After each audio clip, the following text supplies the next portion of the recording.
मैं सबसे पहले मंच पर आमंत्रित कर रहा हूं मुफ्ती शमाइल नदवी साहब को। आइए सर जी। एक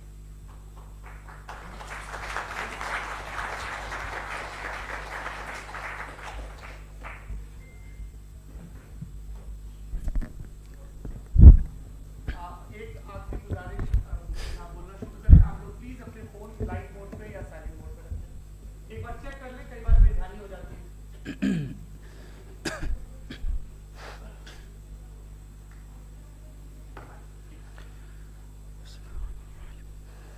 तमाम तारीफ़ें उस क्रिएटर के लिए जिसने इस यूनिवर्स को एक मकसद के तहत पैदा किया है। रिस्पेक्टेड जनाब जावेद अख्तर साहब, मिस्टर सौरभ द्विवेदी और respected audience, thank you all for being here today. आज की डिबेट में चूंकि हम बात करने वाले हैं डज गॉड एग्जिस्ट के टॉपिक पर, तो ये एक ऐसा टॉपिक है जिसके मुताल्लिक कोई भी डिसीजन लेने के लिए अलग अलग स्टैंडर्ड्स हो सकते हैं। लिहाजा डिबेट के शुरू में यह ज़रूरी है कि हम ये जान लें कि आज के इस टॉपिक में कौन सा स्टैंडर्ड सही होगा और कौन सा गलत होगा। सबसे पहला स्टैंडर्ड जिसे मैं समझता हूं कि हमारे रिस्पेक्टेड जनाब जावेद अख्तर साहब बड़ी तेजी के साथ उसकी तरफ लपकेंगे, वो है साइंस। जबकि साइंस दर हकीकत खुदा के एग्जिस्टेंस को डायरेक्टली साबित करने या उसके एग्जिस्टेंस को डिनाई करने के लिए स्टैंडर्ड नहीं बन सकती। और उसकी वजह क्या है, ये मैं नहीं कह रहा, ये वो लोग कह रहे हैं जो साइंस के एक्सपर्ट्स हैं। नेशनल एकेडमी ऑफ साइंस कहती है science doesn't have the processes to prove और disprove the existence of God. Why? क्योंकि साइंस का ताल्लुक एम्पेरिकल एविडेंस से है और एम्पेरिकल एविडेंसेस का ताल्लुक हमारे नेचुरल और फिजिकल वर्ल्ड से है, जबकि गॉड नॉन फिजिकल और सुपर नेचुरल रियलिटी है। लिहाजा नॉन फिजिकल रियलिटी को आप उस टूल के साथ नहीं चेक कर सकते जिसका काम फिजिकल रियलिटी को तलाश करना है। लिहाजा आज इस डिबेट में गॉड की एग्जिस्टेंस को साबित करने या उसे डिनाई करने में साइंटिफिक एविडेंस को एक्सेप्ट नहीं किया जाएगा। दूसरा स्टैंडर्ड हो सकता है रेविलेशन, कि रेविलेशन के जरिए हम यह साबित करें कि गॉड एग्जिस्ट करता है या नहीं। लेकिन यह स्टैंडर्ड भी आज इररेलेवेंट है। क्यों? क्योंकि रेविलेशन मेरे नजदीक सोर्स ऑफ नॉलेज है, वैलिड सोर्स ऑफ नॉलेज है, लेकिन हमारे जावेद अख्तर साहब के नजदीक यह वैलिड सोर्स ऑफ नॉलेज नहीं है। लिहाजा आज की डिबेट में मैं एक भी एविडेंस किसी भी मजहबी स्क्रिप्चर से नहीं दूंगा ताकि जावेद अख्तर साहब के लिए वो अनएक्सेप्टेबल ना हो। तीसरा जो मेयार हो सकता है वो है ऑब्जर्वेशन, कि भाई कोई कहे कि हमें खुदा दिखाओ, अगर है तो दिखाओ, या ये कि खुदा के एग्जिस्टेंस पर एम्पेरिकल एविडेंस दो, तो ये है दर हकीकत गलत टूल का इस्तेमाल करना। ये ऐसा ही है कि जावेद साहब मुझसे ये मुतालबा करें कि मुफ्ती साहब आप मेटल डिटेक्टर के जरिए प्लास्टिक डिटेक्ट करके दिखाएं। अब चूंकि प्लास्टिक डिटेक्ट नहीं हो पा रही है लिहाजा plastic does not exist. No, you are using the wrong tool. इस टूल से प्लास्टिक को डिटेक्ट नहीं किया जाता। लिहाजा मैं समझता हूं कि गॉड के एग्जिस्टेंस पर एम्पेरिकल एविडेंस का मुतालबा करना एक बचकाना मुतालबा है और हमारे रिस्पेक्टेड जनाब जावेद अख्तर साहब इस स्टेज से अब बहुत आगे निकल चुके हैं। अब बचता है एक ही स्टैंडर्ड, और वो स्टैंडर्ड है अक्ल, लॉजिक, रीजनिंग। और यही वो स्टैंडर्ड है जिसके तहत गॉड की एग्जिस्टेंस को साबित किया जाएगा या गॉड की एग्जिस्टेंस को डिनाई किया जाएगा। लेकिन चूंकि ये बहुत इंपॉर्टेंट और सेंसिटिव टॉपिक है, इसलिए लॉजिकल आर्ग्यूमेंट भी ऐसा होना चाहिए जो डेफिनेटिव हो, इनडेफिनेटिव ना हो, जो 2 और 2 4 की तरह बिल्कुल वाजे हो, जिसे लॉजिकली रिजेक्ट करना पॉसिबल नहीं हो।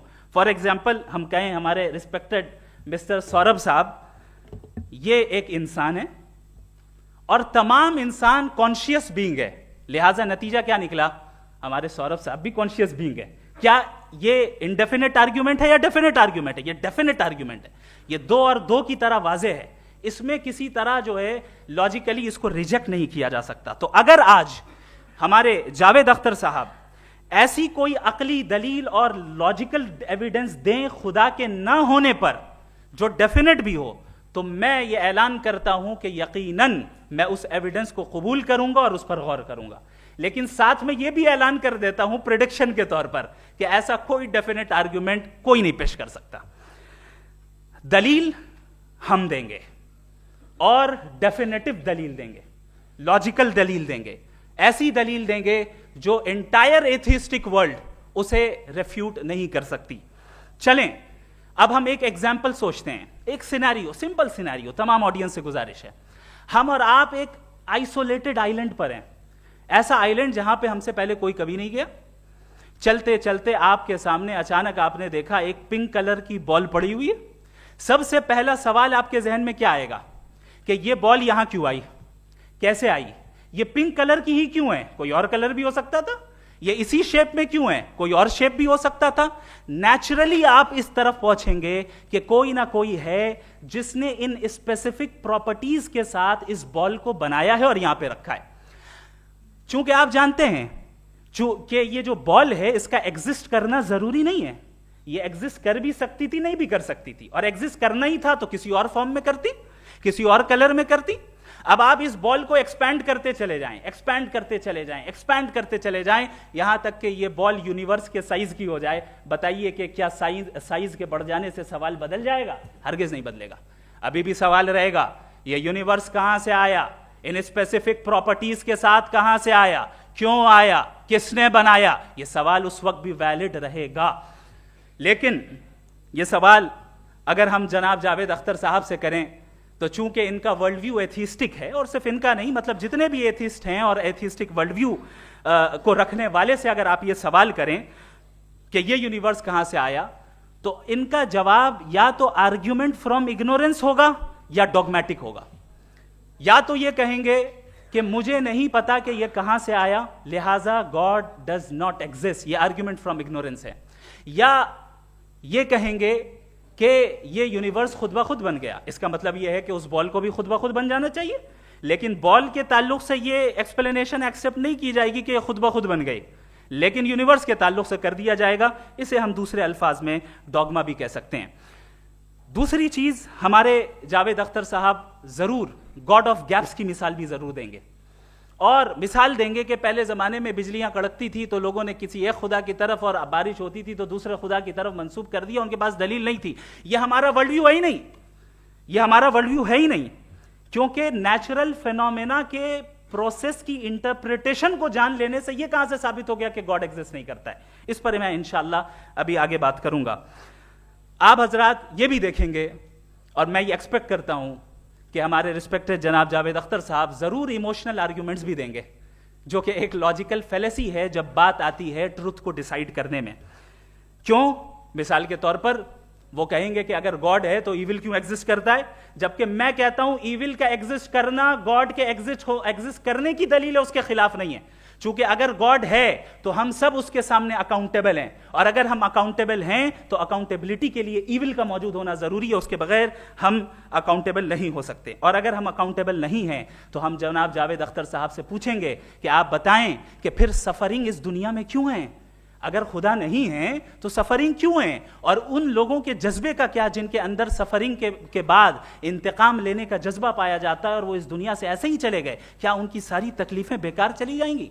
अब आ जाएं उसी एग्जाम्पल की तरफ कि बॉल, मुझसे अगर कोई पूछे इस बॉल को किसने बनाया और या इस एक्सपेंडेड बॉल को किसने बनाया, मैं कहूंगा कि चूंकि ये यूनिवर्स और इस यूनिवर्स की तमाम चीजें कॉन्टिंजेंट हैं, कॉन्टिंजेंट होने का मतलब ये होता है कि जो अपने एग्जिस्टेंस पे किसी के ऊपर डिपेंड करती हो, तो जाहिर है ये यूनिवर्स कॉन्टिंजेंट है। और अगर कोई चीज कॉन्टिंजेंट नहीं है तो मैं रिक्वेस्ट करूंगा कि मुझे दिखा दें कि कौन सी चीज यूनिवर्स में कॉन्टिंजेंट नहीं है, हम भी जरा गौर कर लें और हम भी देख लें। और जब कॉन्टिंजेंट चीजें मौजूद हैं तो फिलोसोफर्स की इस्तिलाह के मुताबिक, हम उस टर्मिनोलॉजी के मुताबिक हम उस जगह तक पहुंचते हैं और उस हस्ती तक पहुंचते हैं जिसे नेसेसरी बीइंग कहा जाता है, कि ये वो नेसेसरी बीइंग है जिसका मौजूद ना होना नामुमकिन हो। क्योंकि अगर ये मौजूद ना हो तो सारी चीजें एग्जिस्टेंस में आएंगी ही नहीं, और ये सारी कॉन्टिंजेंट चीजें उसी के ऊपर डिपेंड करती हैं। अब अगर आप ये सवाल करते हैं कि फिर उस हस्ती को किसने बनाया, फिर उसका कॉज क्या है, फिर उसका कॉज क्या है, फिर उसका कॉज क्या है, और एंडलेसली चले जाएं, इसे हम कहते हैं इन्फिनिट रिग्रेस ऑफ कॉजेस, जो कि लॉजिकल फेलेसी है। कॉन्सेप्चुअली इन्फिनिटी पॉसिबल है। मिसाल के तौर पे न्यूमेरिकल्स 1 2 3 गिनते चले जाएं, इन्फिनिट नंबर्स हैं। मैं कॉन्सेप्चुअली बात नहीं कर रहा, प्रैक्टिकली रियलिटी में साबित करके दिखाएं कि infinite regress of causes possible है या नहीं।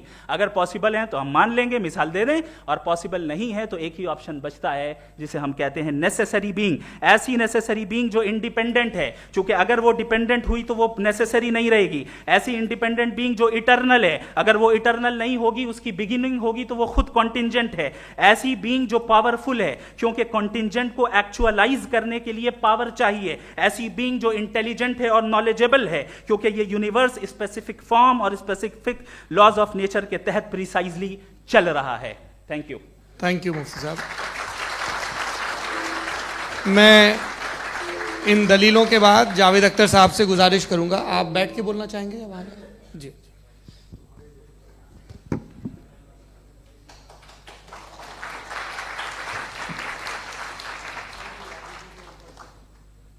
पहले तो मैं मुफ्ती साहब को एक अच्छी खबर देना चाहूँगा कि मेरी नॉलेज साइंस के बारे में बड़ी मामूली है, तो आप फिक्र ना करें उसकी, लेकिन कुछ कॉमन सेंस है मुझ में।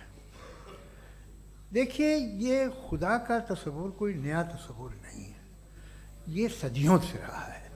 ये कुछ रिलीजन 3000 साल पुराने होंगे, 4000 साल पुराने होंगे, लेकिन इंसान कोई 10,000 12,000 साल से एग्जिस्ट करता है होमोसेपियन की शक्ल में, और हमेशा कुछ ना कुछ मज़हब रहे। ये मज़हब जाहिलों के नहीं थे, ये मज़हब एक ऐसी ग्रीक सोसाइटी के थे जहाँ बड़े बड़े फिलोसफर्स पैदा हुए।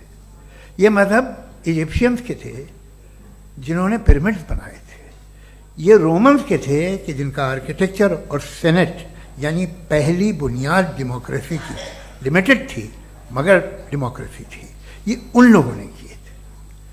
तो इनका जो जुपिटर था, रा था, ज़्यूस था, उन्हें उस पर इतना ही एतमाद था जितना आज किसी मजहबी आदमी को अपने खुदा पे होगा। क्रिश्चियनिटी आने से पहले यूरोप में एक मज़हब था जर्मेनिक रिलीजन, उसका एक खुदा था, उसकी एक बीवी थी, उसके 2 बेटे थे, एक बेटी थी। फिर जर्मनी में जब यूरोप में क्रिश्चियनिटी आई तो वो खुदा, उसकी बीवी और पूरे ख़ानदान चला गया। तो हमने, अगर हम हिस्ट्री देखें तो खुदा जो है वो ज़्यादातर फ़नी है, वो हमेशा रहे नहीं। और वो जो लोग इन्हें मानते थे उनको आप कहें वो तो जाहिल थे, उन्हें तो कुछ पता ही नहीं था, ऐसा नहीं है। वो अपने वक्त में बड़े काबिल लोग थे और अपने वक्त में उन्होंने बड़े बड़े काम किए हैं, फिलोसफर्स थे, साइंटिस्ट थे, लेकिन उनका मज़हब कहाँ गया, उनके खुदा कहाँ गए? आज जो खुदा हैं दुनिया में लोग उन्हें मानते हैं। आपको क्या मालूम कि कितने बरसों के बाद क्या होने वाला है? हम यूरोप में देखते हैं तो चर्च खाली हैं। तो वक्त के साथ चीज़ें बदलती हैं। जहाँ तक इसका ताल्लुक़ है मज़हबों का, हर मज़हब आपसे एक चीज़ मांगता है, फेथ। ये फेथ क्या चीज़ होती है? What is the difference between faith and belief?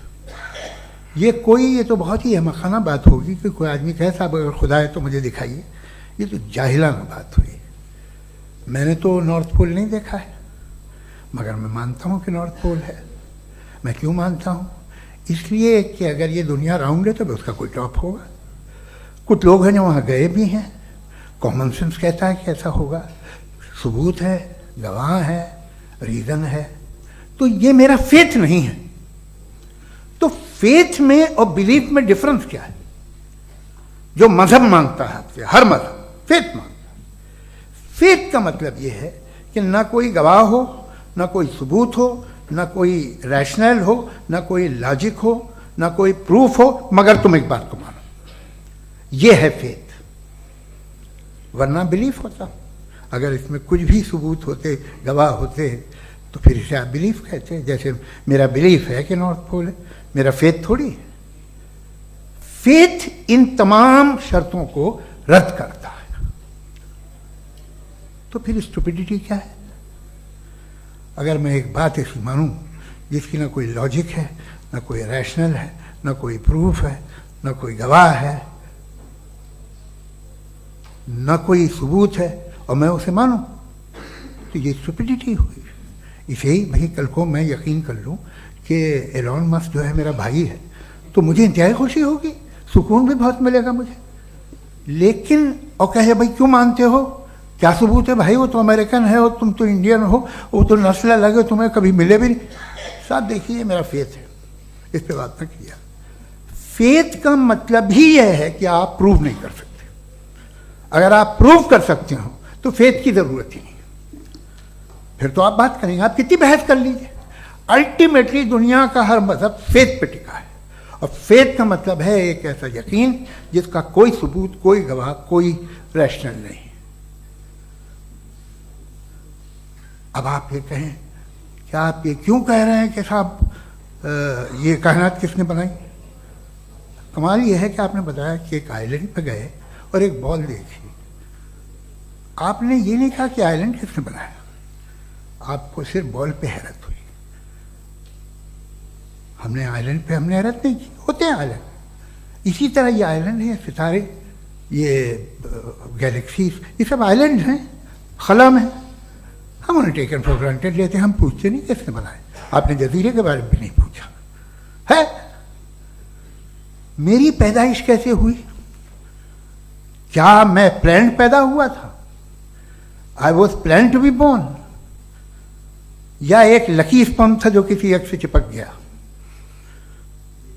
मेरी पैदाइश रैंडम।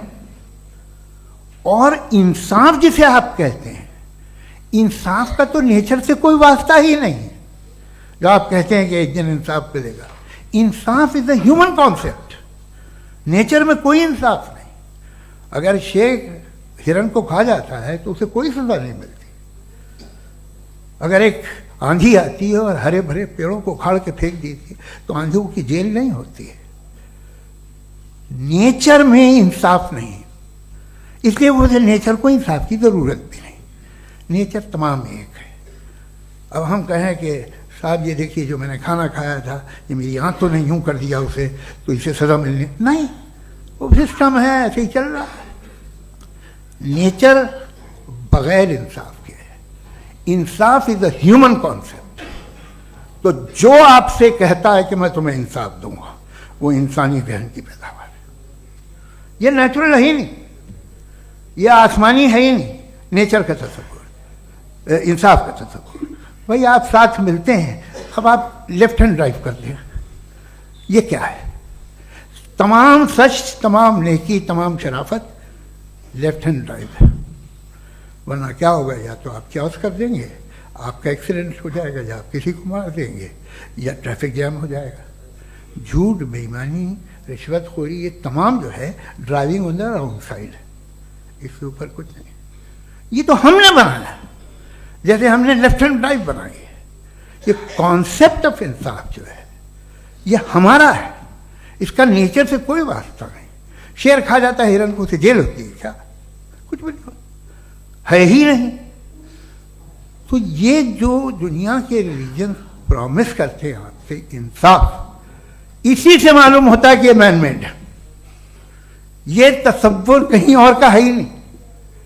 जो नेचर है, कुछ लोग कहते हैं नेचर ही खुदा है, तो नेचर में तो इंसाफ नहीं कहीं। और आप वादा कर रहे हैं कि तुम्हें मरने के बाद इंसाफ मिलेगा। मुझे अगर मिलेगा तो मैं बहुत खुश हूँगा, लेकिन मैं यकीन नहीं कर पाता हूँ, इसलिए कि मैं फेथ नहीं पैदा कर सकता।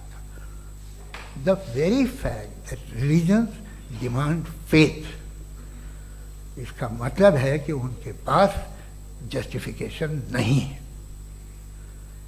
अच्छा साहब, फिर रिलीजन अगर मॉडरेशन में है, कोई सा भी नहीं, वो आप में कुछ खूबियाँ भी पैदा करता होगा।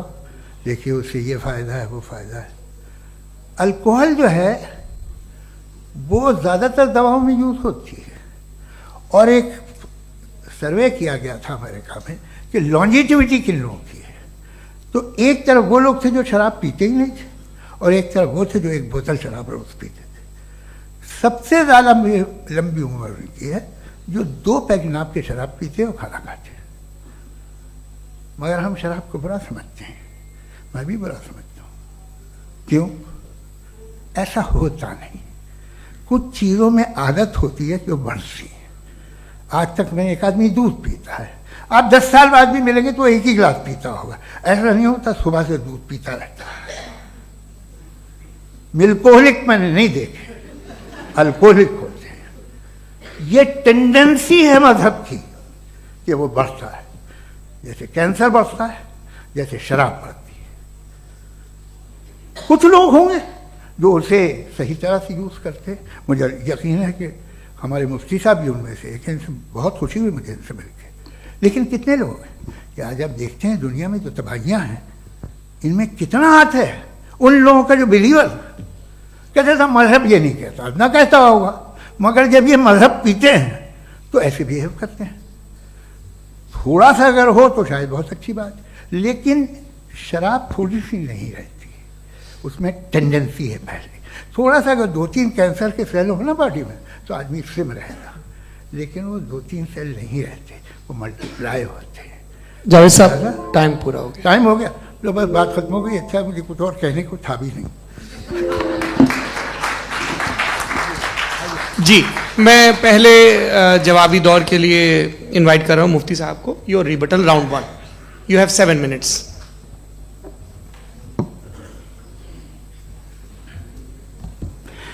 Thank you very much Javed साहब, आपकी बात को सुनकर बड़े महजूज हुए हम लोग। महजूज, do you understand? We enjoyed. Okay, अब थोड़ा सा लॉजिकली उसको हम लोग देखते हैं। दरअसल हम लोगों ने कल गुजारिश की थी मुफ्ती साहब से भी, जावेद साहब से भी, कि हिंदुस्तानी ज़बान आम फहम सबको समझ में आ जाए, और जहां कहीं आप मुश्किल शब्द इस्तेमाल करें वहां बताते भी चलें। Thank you. तो सबसे पहले हमारे रिस्पेक्टेड जावेद साहब ने हवाला दिया कि खुदा फानी है। कितने मजहब आगे चले गए, किसी ने जुपिटर को खुदा माना, किसी ने किसी को माना। मैं कहता हूं जिसने कॉन्टिंजेंट चीज को खुदा माना, गलत माना, वो खुदा ही नहीं, वो खुदा ही नहीं है। हम तो नेसेसरी बीइंग को साबित करने बैठे हैं, वो नेसेसरी कॉज जो इटरनल है, जो अबदी भी है और अजली भी है। हम किसी और को साबित करने नहीं बैठे। दूसरी चीज उन्होंने कहा कि फेथ एंड बिलीफ, ये एक ऐसी डेफिनेशन है फेथ की जो इन्होंने पहली मर्तबा पेश की है, या माफ कीजिएगा इन्होंने पहली मर्तबा पेश नहीं की है, रिचर्ड डॉकिंस ने पहली मर्तबा पेश की है। मुझे मालूम है ये सोर्स कहां से है। एपिस्टेमोलॉजिकली फेथ और बिलीफ का फर्क आप इस तरह नहीं कर सकते सर। फेथ सही भी होता है, गलत भी होता है, बिलीफ सही भी होता है, गलत भी होता है। जो लॉजिक, रीजन और एविडेंस से बैक्ड होगा वो फेथ सही होगा। और आप जिस फेथ की बात कर रहे हैं कि इलॉजिकल है और उसके पीछे नहीं है, तो we are on the same page. हम नहीं मानते उस फेथ को, जो फेथ ऐसा हो जिसके पीछे कोई लॉजिक ना हो, एविडेंस ना हो, हम नहीं मानते। हम तो उस फेथ के कायल हैं जिसके पीछे लॉजिक हो और एविडेंस हो। तो बिलीफ सही भी होता है, गलत भी होता है, फेथ भी सही होता है और गलत भी होता है। तो आज फेथ और बिलीफ के डिफरेंस पे बात नहीं हो रही। आज आप चाहे फेथ एक्सेप्ट कर लें या बिलीफ एक्सेप्ट कर लें, आज ये बात होगी कि ट्रूथ क्या है। चाहे ट्रू बिलीफ सही है या ट्रू फेथ सही है, और फॉल्स फेथ क्या है और फॉल्स बिलीफ क्या है, बात इस पे हो रही। दूसरी चीज इन्होंने पूछा स्टुपिडिटी फिर क्या है। अगर फेथ रिलीजन स्टुपिडिटी नहीं है तो और क्या है? चूंकि फेथ का मुतालबा करते हैं तो स्टुपिडिटी क्या है? मैं कहता हूं स्टुपिडिटी एथिज्म है। उसकी वजह यह है कि आप एक सड़क पे जा रहे हो और आप किसी गार्डन में जाएं और देखें वहां लिखा है फूलों के साथ I love Javed Akhtar, and I really do, I love you sir. So जब आप वहां पर पहुंचे तो वहां पहुंचकर अब ये बताएं, क्या आप ये कहेंगे wow what a natural selection? ये क्या नेचुरल सिलेक्शन है? नहीं, ये प्रिसाइजली डिजाइंड है, इसके पीछे डिजाइनर है। लिहाजा अगर कोई एक ऐसी कॉमन सेंस की बात को कबूल नहीं कर रहा है कि यूनिवर्स जो इतने प्रिसाइजली काम कर रहा है, हम कह दें कि खुद ब खुद बन गई, मैं समझता हूं इससे बड़ी स्टुपिडिटी और कुछ नहीं है। ये रैशनल चीज है। फिर हमारे सर ने कहा कि आपने बॉल पे फोकस किया, आइलैंड पे फोकस नहीं किया। अरे आइलैंड को किसने बनाया यही समझाने के लिए तो बॉल की मिसाल दे रहा हूं। और बॉल भी कॉन्टिंजेंट है, आइलैंड भी कॉन्टिंजेंट है, दोनों नेसेसरी बीइंग का मुतालबा करते हैं। आगे इन्होंने कहा कि नेचर में कोई इंसाफ नहीं है। हम डिसाइड करते हैं कि मोरालिटी क्या होती है, इंसाफ क्या होता है। हम डिसाइड करते हैं, जैसे ड्राइविंग सीट में ट्रैफिक वाला, ये तो किसी खुदा ने नहीं कहा, ये है, इसे कहते हैं फॉल्स इक्विवेलेंस। ये एक लॉजिकल फेलेसी है। आपने जो है मिसाल दी ड्राइविंग की और ट्रैफिक की, ये सब्जेक्टिव मोरालिटी है। आप सब्जेक्टिव मोरालिटी को मिसाल बनाकर ऑब्जेक्टिव मोरालिटी के ऊपर नहीं थोप सकते। इंसाफ की ऑब्जेक्टिव मोरालिटी। अगर आप ये कहते हैं कि नेचर में इंसाफ नहीं है, तो इंसाफ का न होना ये नेचुरल हुआ, तो फिर नेचर को नेचर रहने दे। क्यों हम इतना स्ट्राइव कर रहे हैं दुनिया में इंसाफ लाने के लिए? ये तो इलॉजिकल बात है, इरैशनल बात है। इसलिए बहुत सी चीजें ऐसी हैं जो ऑब्जेक्टिवली जो है इविल या गुड हैं, और बहुत सी चीजें ऐसी हैं जो सब्जेक्टिवली हैं। सब्जेक्टिवली जो मोरल होता है या इमोरल होता है, उसको हम सोशल कंसेंसस से या पर्सनल प्रेफरेंस से डिसाइड करते हैं। लेकिन जो ऑब्जेक्टिव मोरालिटी है, जिसमें इंसाफ आया, जो इन्होंने बार बार रिपीट किया, ये ऑब्जेक्टिव है, सब्जेक्टिव नहीं है। अगर आप कहते हैं ये सब्जेक्टिव है, तो मेरा सवाल आपसे ये है, क्या सोशल कंसेंसस के जरिए अगर जुल्म को सही करार दे दिया जाएगा तो आप जुल्म को जस्टिफाई करेंगे? दूसरी चीज, इन्होंने ये कहा कि 2 पैक शराब पी लें तो वो उतने पे नहीं रहता, बढ़ जाता है। यही मामला मजहब के साथ है। 2 पैक आप पी लें, बढ़ेगा। तो ये एक ऐसी मिसाल है, इसको कहीं भी फिट कर लें कि आप एथिज्म पे जब फिट करें, जब आप 2 पैक एथिज्म का लेंगे ना, तो वो बढ़ बढ़ के नॉर्थ कोरिया बनेगा। Thank you.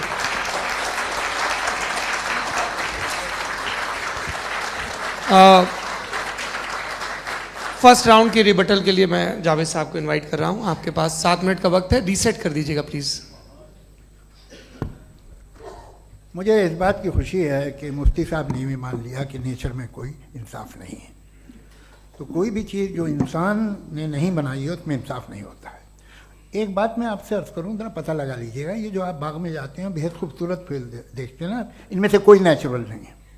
ये सारे फूल क्रॉस करके बनाए गए हैं। जो जंगल में फूल होते हैं नहायत मामूली होते हैं। ये फूल इंसानों ने बनाए हैं। जो आप बाग में देख के वाह वाह कहते हैं, ये इंसानों के बनाए हुए हैं। डिफरेंट फूलों को क्रॉस करके, डेवलप करके, फिर क्रॉस करके इस तरह से बनाए गए। नेचुरल फ्लावर नहीं। किसी जंगल वीरान में जाके आप गुलाब के फूल नहीं देखेंगे। ये सब बनाए हुए इंसान ने, बहुत से काम इंसान ने किए। बाकी है कि आपने मेरी एक बात का जवाब नहीं दिया, जिससे मुझे शिकायत है कि फेथ क्या है और आप फेथ मांगते क्यों हैं मुझसे? आप तो लॉजिकल हैं, आपके पास तो सारे रैशनल हैं, आपके पास सारे सबूत हैं, तो आपको फेथ की डिमांड क्यों करते हैं कि भाई तुम सरेंडर कर दो और सवाल मत करो? कोई मजहब सारे सवाल करने की इजाजत नहीं देता है और मना करता है कि ज़्यादा सवाल ना करो, बहक जाओगे तुम। आप क्यों रोकते हैं? हकीकत यह है कि इंसानी तारीख क्या है। इंसानी तारीख ये है कि दुनिया में 2 तरह के लोग हुए हैं। एक वो जिन्होंने अपनी लाइल्मी की परस्तिश की है, दूसरे वो जिन्होंने अपनी इग्नोरेंस या लाइल्मी से झगड़ा किया है और मालूम किया है कि क्या है। ये जो आप कह रहे हैं, आज आप हैरान हैं कि भाई ये यूनिवर्स कैसे बनी। लोग हैरान थे कि सूरज डूबता है तो इधर से कैसे निकलता, और आप एक कदम जाके हमेशा का मानने को तैयार है। एक कदम पीछे ही मान जाइए भाई। आप इसके बाद जाते हो, कहते सवाल ना करना कि ये कहाँ से आया, ये पावर तो हमेशा से हमेशा रहेगी। तो आप यूनिवर्स के बारे में मानने में क्या तकलीफ है? एक कदम पहले रुक जाइए। ये हमेशा से थी या नहीं थी, हमें मालूम नहीं है। और ये कहना कि हमें मालूम नहीं है, कमाल ये है कि दुनिया के सारे मजहब सब जानते हैं ये दुनिया कैसे बनी थी, कैसे मिटेगी, मरने के बाद क्या होगा, इनको सब इल्म है। इनको किसी को डायनासोर होते थे पहले ये नहीं पता था, किसी को नहीं पता। किसी भी दुनिया की मजहबी किताब में डायनासोर का जिक्र नहीं है। लेकिन बाकी सब बातें, how to make universe in 4 easy lessons and बाकी सब पता है। जिसको सब पता है वो गड़बड़ है। हम में ये इंकिसार, ये ह्यूमिलिटी होनी चाहिए कि हम ये कहें कि हमें ये बहुत सारी बातें नहीं मालूम, लेकिन हम उनकी परस्तिश ना करें, अपनी लाइल्मी को की परस्तिश ना करें, हम उसे पता लगाने की कोशिश करें। जिस दुनिया में आप बैठे हैं सर, ये हॉल जो है, ये इलेक्ट्रिसिटी जो है, ये माइक जो है, जिस हवाई जहाज से आप आए थे, वो जिस कार से आप यहाँ आए हैं, ये सब उन लोगों की बनाई हुई है जिन्होंने सवाल किए थे। ये दुनिया जिसमें आप आज आराम से हैं, ये उन लोगों की बनाई है कि जिन्होंने सवाल किए थे। और हर स्टेज पे इन सवालों को मकरूह कहा गया था। गलत कहा गया था। आप जरा तारीख पढ़िए, एक बड़ी दिलचस्प किताब है बर्ट्रैंड रसेल की, जिसमें उसने रिलीजन एंड साइंस कि कब से रिलीजन जो है साइंस के अगेंस्ट है, और हद तो यह है कि भाप के इंजन के खिलाफ थे, स्टीम इंजन के भी खिलाफ थे, और फतवे हुए उन पे, वेटिकन ने दिए। तो ये हमेशा, अभी जैसे ही ये राइट विंगर आते हैं अमेरिका में पावर में, तो वो जो अपना ये क्या बोलते हैं उसे, सीड क्या बोल रहे, सीड क्या जो, हाँ नहीं सीड जो होते हैं जिन पे जी, नहीं भाई, वो जो ह्यूमन बॉडी के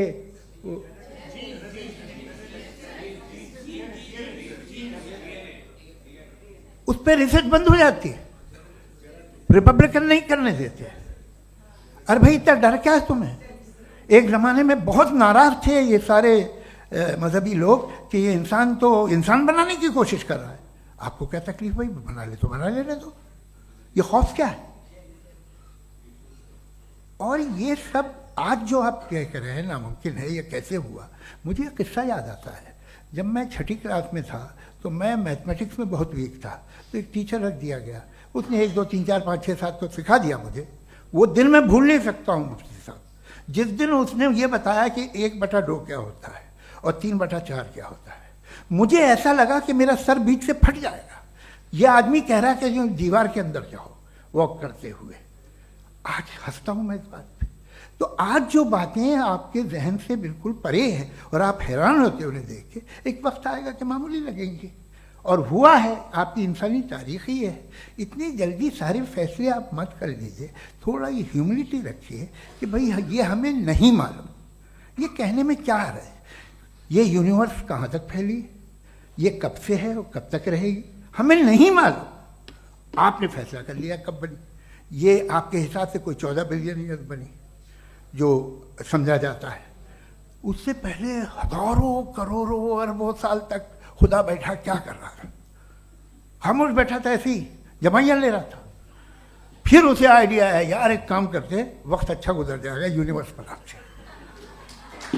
सोचिए, वो तो हमेशा से है ना, मगर यूनिवर्स हमेशा से नहीं है, ये तो बनाई गई है। और उससे पहले क्या था, इनका क्या काम था? कैसी बात है, ये बड़ा आसान है। जो बात हमें आज धीरे धीरे पता चली है, बरसों 2000 और 2500 साल पहले आपको किसी ने बता दिया कि क्या था, आप मान गए, और तब से वही मान रहे हैं जो 2500 साल पहले कहा गया था। सब कुछ बदल गया है, सॉल्व हो रही हैं चीज़ें। अभी साइंस बिल्कुल दावा नहीं करती, या कोई फिलोसफर ये दावा नहीं करता कि हमें सब मालूम, बल्कि वो कहता है कि हमें जितना मालूम होता है उससे ये मालूम होता है कि हमें कितना कम मालूम। तो हम अपनी जहालत से लड़े, उसकी परस्तिश न करें। जी, time. Thank you so much. मैं तर्कों की श्रृंखला में राउंड 2 के लिए मुफ्ती साहब को आमंत्रित कर रहा हूँ। आपके पास एक बार फिर से 7 मिनट का वक्त है। शुक्रिया।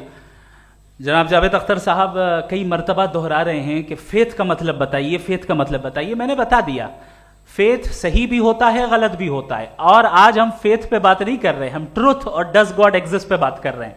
क्या डज गॉड एग्जिस्ट, ये ट्रुथ यानी गॉड है या नहीं है, इसमें से दोनों ट्रुथ क्या है। अब आप उसे फेथ कह लें, बिलीफ कह लें, नॉट माई बिजनेस। उसके बाद आपने कहा कि भाई सवाल करने से मजहब रोकता है। मैं कहता हूं जो रोकता है वो रोकता होगा, मैं नहीं रोकता, बल्कि सवाल करें, सवाल करना चाहिए। सवाल कर करके तो हम आगे बढ़ते हैं, तरक्की करते हैं, और इसीलिए मैं आज यहां पे आया हूं। लेकिन सवाल सिर्फ खुदा से नहीं होगा, आपसे भी होगा। सवाल एथिज्म से भी होगा, सवाल सिर्फ मजहब से नहीं होगा, सबसे होगा।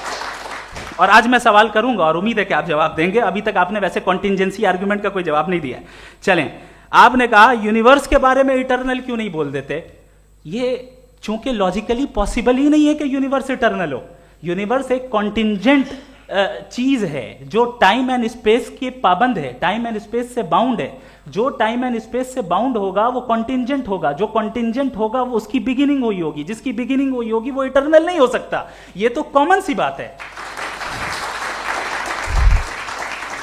आपने कहा कि किसी मजहबी किताब में डायनासोर का जिक्र नहीं है। अफसोस कि आज तक किसी मैथमेटिक्स के किताब में मुझे डायनासोर का जिक्र नहीं मिला। तो इसका मतलब मैथमेटिक्स की किताब बेकार है? नहीं, उसका वो टॉपिक नहीं है। रेवलेशन का और मजहबी किताबों का टॉपिक ये नहीं है कि आपको आके बताए साइकिल कैसे बनाते हैं, या आकर ये बताएं कि जो है डायनासोर कब था। वो तो मोरालिटी सिखाने आया है, गॉड के बारे में बताने आया, नॉन फिजिकल रियलिटी की हकीकत को सिखाने के लिए आया। रिलीजियन साइंस को रोकता है? नहीं रोकता। अगर रोकता है तो गलत करता है। रिलीजियन साइंटिज्म को रोकता है, जिसमें हमारे जावेद साहब मुख्तल हैं। साइंस और साइंटिज्म में फर्क है। साइंटिज्म यह है कि आप समझें कि साइंस और साइंटिफिक मेथोडोलॉजी ये नॉलेज को हासिल करने का वाहिद सोर्स ऑफ नॉलेज है। यह है साइंटिज्म। हम इसे रिजेक्ट करते हैं। हम साइंस को तो तरक्की करते हैं, भाई आप हमारी पूरी तारीख कर लें, पढ़ लें तो आपको पता चल जाएगा। बहरहाल ये अलग टॉपिक है। उसके बाद इन्होंने एक लफ्ज कहा, वेटिकन ने फतवा दिया। वेटिकन का फतवे से कोई ताल्लुक नहीं है, दोनों कॉन्ट्राडिक्टरी अल्फाज हैं। उसके बाद उन्होंने कहा कि भाई हमें नहीं मालूम। अगर नहीं मालूम तो क्लियरली कह देना कि नहीं मालूम है, इसमें क्या हरज है। तो वही तो मैं कह रहा हूं ना कि आप कह दें कि नहीं मालूम, लेकिन क्लेम क्यों कर रहे हैं कि गॉड एग्जिस्ट नहीं कर रहा है। आप कह दें नहीं मालूम है, हो सकता है हो सकता ना हो, लेकिन आप क्लेम कर रहे हैं। The moment you say God does not exist, this is a claim, and now the burden of proof is upon you too, जैसे हमारे ऊपर है। और क्यों है मैं बताता हूं, क्यों है ये भी मैं बताता हूं। फिलोसॉफिकली जो क्लेम होता है ना, सिर्फ ये नहीं होता कि इंसान कहे पॉजिटिव क्लेम करे और नेगेटिव क्लेम करे तो बर्डन ऑफ प्रूफ नहीं है। आप मिसाल के तौर पे मैं कहूं कि फुला उस कमरे में कोई नहीं है, मैंने एक नॉलेज का क्लेम किया है। उस कमरे में कोई नहीं है, मैंने एक नॉलेज का क्लेम किया। या तो मैं कहूं मुझे नहीं पता, हो भी सकता है नहीं भी हो सकता है, this is not a claim. लेकिन जब मैं कह रहा हूं कि वहां कोई नहीं है, या मैं कह रहा हूं वहां कोई है, दोनों क्लेम है और दोनों के ऊपर बर्डन ऑफ प्रूफ है। हमारे ऊपर भी बर्डन ऑफ प्रूफ है। मैंने कंटिजेंसी आर्ग्यूमेंट दिया, इसे तोड़कर दिखाइए। आखिरी चीज, इन्होंने कहा कि खुदा दुनिया बनाने से पहले 150 साल पहले या करोड़ों साल पहले क्या कर रहा था। अरे हजरत, चलें बहरहाल मैं जवाब दे देता हूं। आप हमारे रिस्पेक्टेड पर्सनालिटी हैं, अगर आप नहीं होते तो मैं इसे एंटरटेन ही नहीं करता। टाइम, ये 100 साल पहले या 100 साल बाद, पहले बाद में अभी, ये वो अल्फाज हैं जिनका ताल्लुक टाइम से है। टाइम शुरू ही हुआ है यूनिवर्स की बिगिनिंग के बाद, तो उसके पहले खुदा क्या कर रहा था? सवाल इलॉजिकल है, ये फेलेसी है। यानी आप ये कह रहे हैं कि यूनिवर्स के बनने से पहले खुदा क्या कर रहा था? टाइम के बनने से पहले, पहले का ताल्लुक टाइम से, टाइम उस वक्त था ही नहीं, तो ये सवाल ही इनवैलिड है खुदा के ताल्लुक से। दूसरी चीज, आर्ग्यूमेंट ऑफ कंटिजेंसी जो मैंने आपके सामने पेश की है, आपने बार बार ये प्रूफ किया और ये कह रहे हैं कि गॉड ऑफ गैप्स। देखिए, पहले नहीं मालूम था, साइंस ने कर दिया। सिंपल्स की मिसाल से मैं समझा देता हूं। जिस गैप्स की आप बात कर रहे हैं ना, साइंस उन गैप्स को जिन चीज के जरिए भी प्रूव करेगा वो कॉन्टिजेंट ही होगा। अब चाहे वो फोर्स हो, मैटर हो या एनर्जी हो।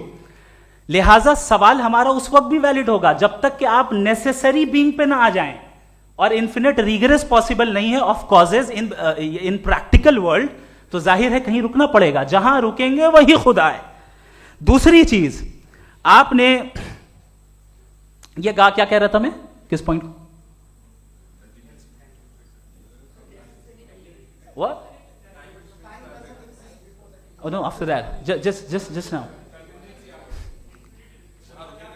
हाँ, जहां रुकेंगे वही खुदा है। बहरहाल, तो टाइम का जिक्र हो गया, गॉड ऑफ गैप, सॉरी, या इसकी एक मिसाल आप ले लें।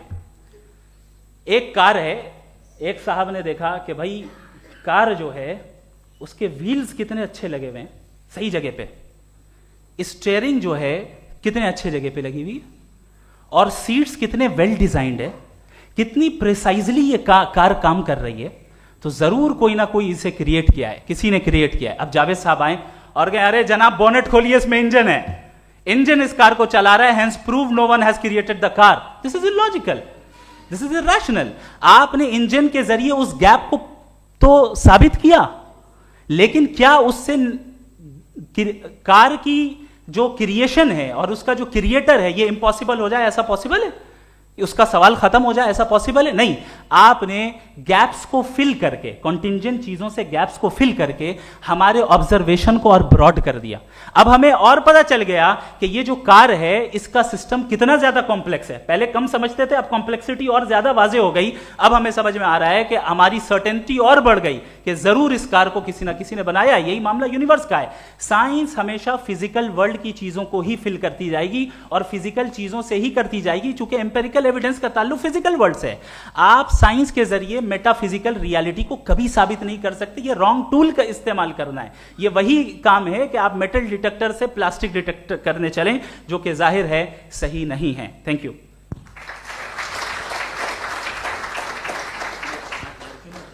जी, ये आर्ग्यूमेंट का राउंड 2 है। हाँ। 7 मिनट है। पहले तो मैं आपसे अर्ज करूं कि आपने कहा कि जब कायनात ही नहीं थी तो वक्त भी नहीं था, कुछ भी नहीं था। कैसे नहीं था? खुदा था। एक एग्जिस्टेंस तो था ना खुदा का। तो जब खुदा था तो वक्त भी होगा।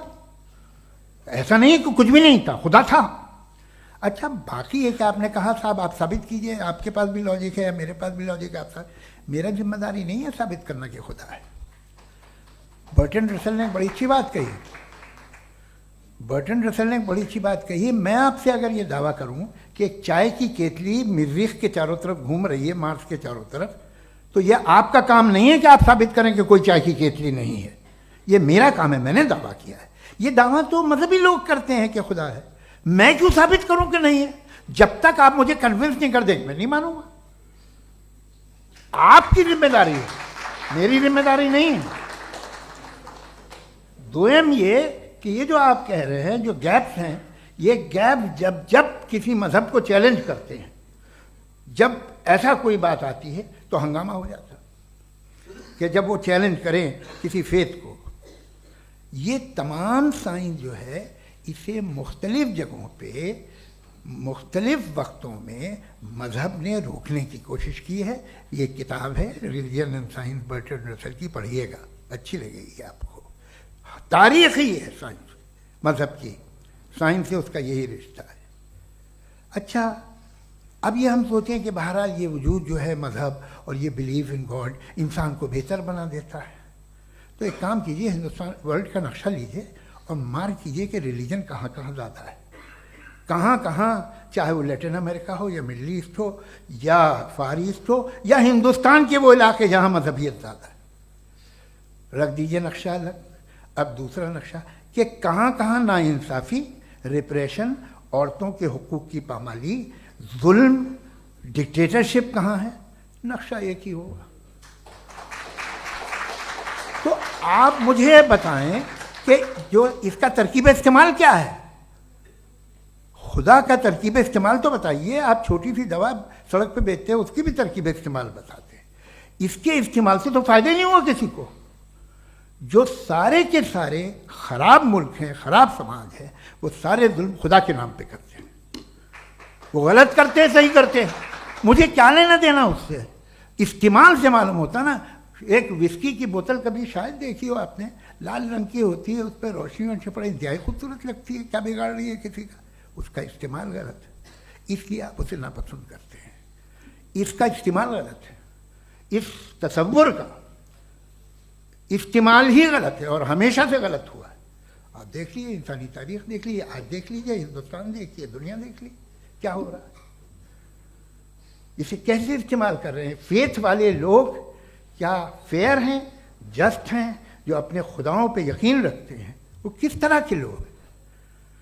वो लोगों को इंसाफ देते हैं, वो बेहतर इंसान बने। तो इस दवा का फ़ायदा क्या है? चलो बहुत फ़ायदा हो रहा तो मैं इस्तेमाल कर लूँगा। मुझे तो इस दवा का कोई फ़ायदा दिखता ही नहीं। मुझे तो ऐसा लगता, मैं एक और बात बताऊं, अगर कोई आदमी मजहबी है और अच्छा आदमी है तो मैं उसकी बहुत इज्जत करता हूँ, इसलिए कि मेरा ख्याल है मजहबी आदमी का अच्छा होना मुझसे अच्छा होने से ज़्यादा मुश्किल है। भाई हर चीज़ की एक लिमिट है। आप इतना भाग सकते हैं, इतना नहीं भाग सकते, इतना वजन उठा सकते, इतना नहीं उठा सकते, इतना दूर देख सकते हैं, इतना दूर नहीं देख सकते। उसी तरह कॉमन सेंस कहता है कि आप में नेकी का भी एक कोटा होगा। अब आप अगर सुबह जाते हैं अपनी इबादत गाह और इबादत करते हैं तो बाहर निकलते हैं तो आप तो यही महसूस करते हैं कि आपने एक बहुत अच्छा काम किया, आपकी नेकी का एक बहुत बड़ा कोटा खर्च हो गया जिससे किसी का कोई फ़ायदा नहीं हो। मैं तो नहीं जाता हूँ तो मुझे तो किसी को खाना खिलाना पड़ेगा, किसी बेवा की मदद करनी पड़ेगी, मैं अपना कोटा कैसे कंज्यूम करूँ? आप अपना कोटा सारे मजहबी लोग इंतहाई यूजलेस कामों में यूज़ करते हैं, उसके बाद भी अगर आप में बच्ची है थोड़ी सी शराफत तो भाई वाह क्या बात है।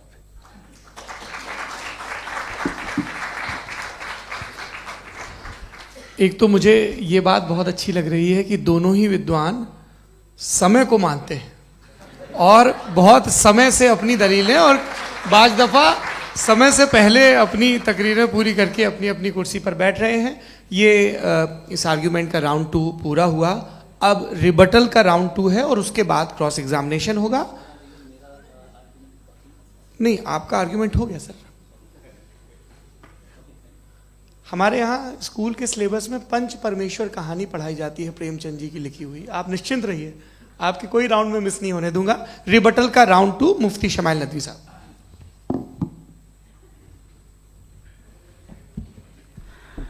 असल में जो हकीकी प्रॉब्लम है, असल प्रॉब्लम है वो ये है कि जावेद साहब के पास कॉन्सेप्ट ऑफ गॉड क्लियर नहीं है।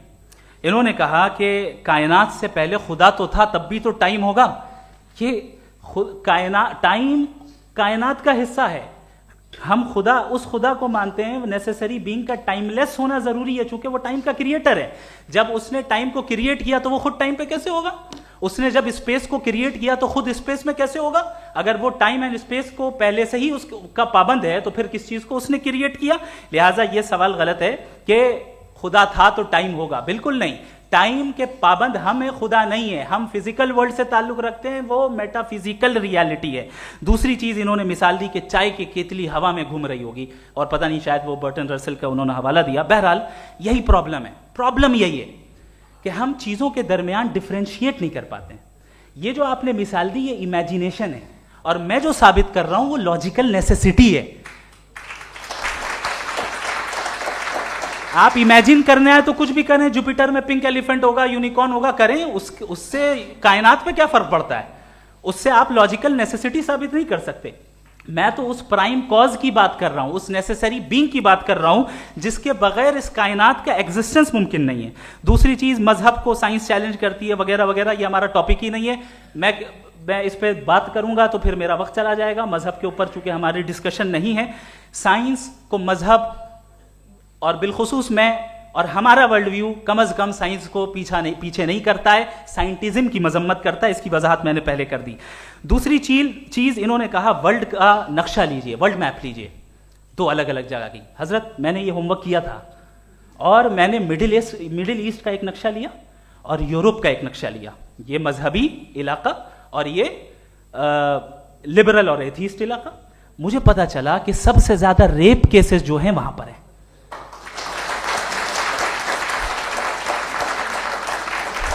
मुझे ये पता चला यूएन की रिपोर्ट के मुताबिक, मैं ये अपने घर से नहीं लेके आ रहा, कि जो वर्किंग वुमेन है यूरोपियन कंट्रीज में, उसमें 81% वुमेन सेक्सुअल हैरेसमेंट का वर्क में शुमार हो रही है। ये मिडिल ईस्ट में नहीं हो रहा है, वो मजहबी लोग हैं इसलिए नहीं हो रहा है।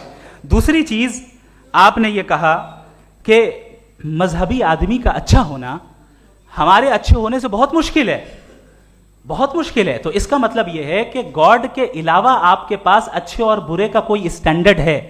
मैं चाहूंगा कि कन्वर्सेशनल स्टाइल वाली डिस्कशन और सेगमेंट पे इसी पे बात कर लेते हैं। Thank you very much.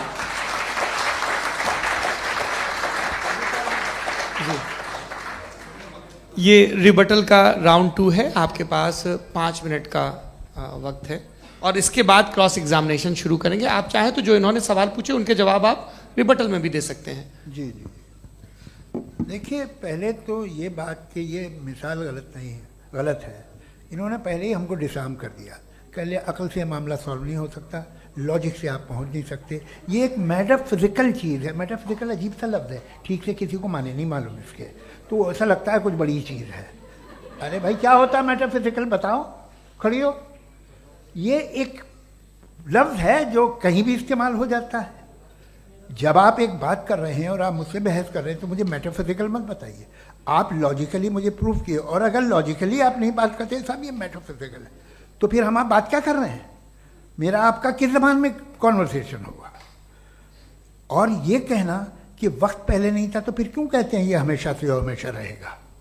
हमेशा वक्त है, तो आप कैसे कहते हैं वो हमेशा से है और हमेशा रहेगा? हमेशा का मतलब है कोई वक्त, अगर वक्त ही नहीं है तो हमेशा कैसे? बाहर वो रहेगा। अब मैं ये देखता हूँ, आपने कहा ना कि वहाँ रेप ज़्यादा होते हैं, तो हम एक बात देखते हैं कि ये दुनिया जिस पे वो कादर मुतलक है, जिसकी मर्ज़ी के बगैर पत्ता भी नहीं हिलता, ओमनीपोटेंट है, ये दुनिया चल कैसे रही है? और इस दुनिया का हाल क्या है? 45,000 बच्चे जो 10 साल की उम्र से कम थे वो गाजा में मरे। भूख से काला हांडी में बच्चे मरते हैं और डिप्थेरिया से मरते हैं। डिप्थेरिया अजीब मर्ज है, गले में जाली बनना शुरू होती है, बच्चा नीला हो जाता है, गरीब का बच्चा, इसलिए कि उपास इलाज में। ये कादर मुतलक है, जो चाहे कर दे। इससे आप दुआएं मांगते हैं हमारी, ये काम कर दे वो कर दे, तो इसका मतलब डे टू डे लाइफ में वो इंटरफेयर करता है और ये देख रहा है वो। अगर वो वाकई भी है फॉर डिस्कशन सेक, तो मैं जब दुनिया देखता हूँ तो मेरे दिल में उसके लिए कोई इज्जत नहीं पैदा होती। ये क्या कर रहे हो तुम पूरे ऑल पावरफुल हो, ओमनीपोटेंट हो, ओमनी प्रेजेंट हो। तुम तो वहाँ गाजा में रहे होगे ना, तुम हर जगह हो। तुम देख रहे थे कि बच्चे की कैसे धज्जियाँ उड़ रही, तुम देख रहे थे, और तुम चाहते हो मैं तुम्हारी परस्तिश करूँगा, तुम हो भी। अरे यार, इससे अच्छे तो हमारे चीफ प्राइम मिनिस्टर हैं, कुछ तो ख्याल करते हैं। कमाल है, आप किसकी इबादत कर रहे हैं? अगर वो है भी, ये दुनिया नाइंसाफी से, जुल्म से, जबर से, तशद्दुद से भरी हुई। और आप ये मत कहिएगा कि वो देख रहा है और वो बताएगा एक दिन। अगर वो देख रहा है और इंटरफेयर नहीं करता तो आप दुआ क्यों मांगते? आप कहते हैं मेरा ये काम करा दे, इसके मतलब है वो दखल दे सकता है, वो आपको नौकरी दिलवा सकता है, भले दूसरे आदमी को ना मिले, मगर आपका काम कर देगा चूंकि आपने दुआ मांगी है। तो जब वो आपको नौकरी दिला सकता है, लड़की की शादी कर सकता है, बेटे को ग्रीन कार्ड दिलवा सकता है, तो कम से कम ये जो मर रहे हैं बच्चे, इनको रोक दे, कुछ तो करे। मुझे तो दुनिया में, इस दुनिया का कोई मालिक है, इसका ओमनीपोटेंट कोई रूलर है, और ये दुनिया ऐसी चल रही है। मैं तो चाहूँगा कि भाई ना हो, अगर हो तो बड़ी शर्मिंदगी की बात है। शुक्रिया।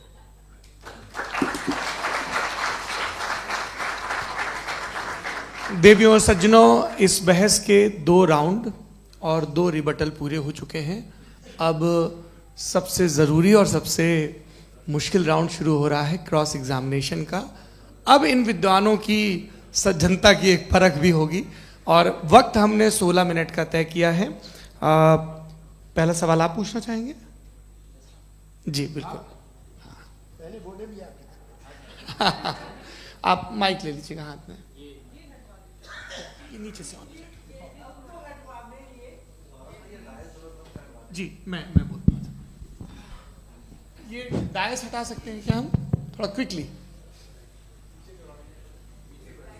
दायस पीछे कर दीजिए बस थोड़ा सा, है, ताकि ये जो दाएं बाएं लोग बैठे हैं, इसे हटा ही दीजिए। अब हम वहाँ तो जाने वाले नहीं, आराम से आराम से दोनों तरफ से हटा दीजिए।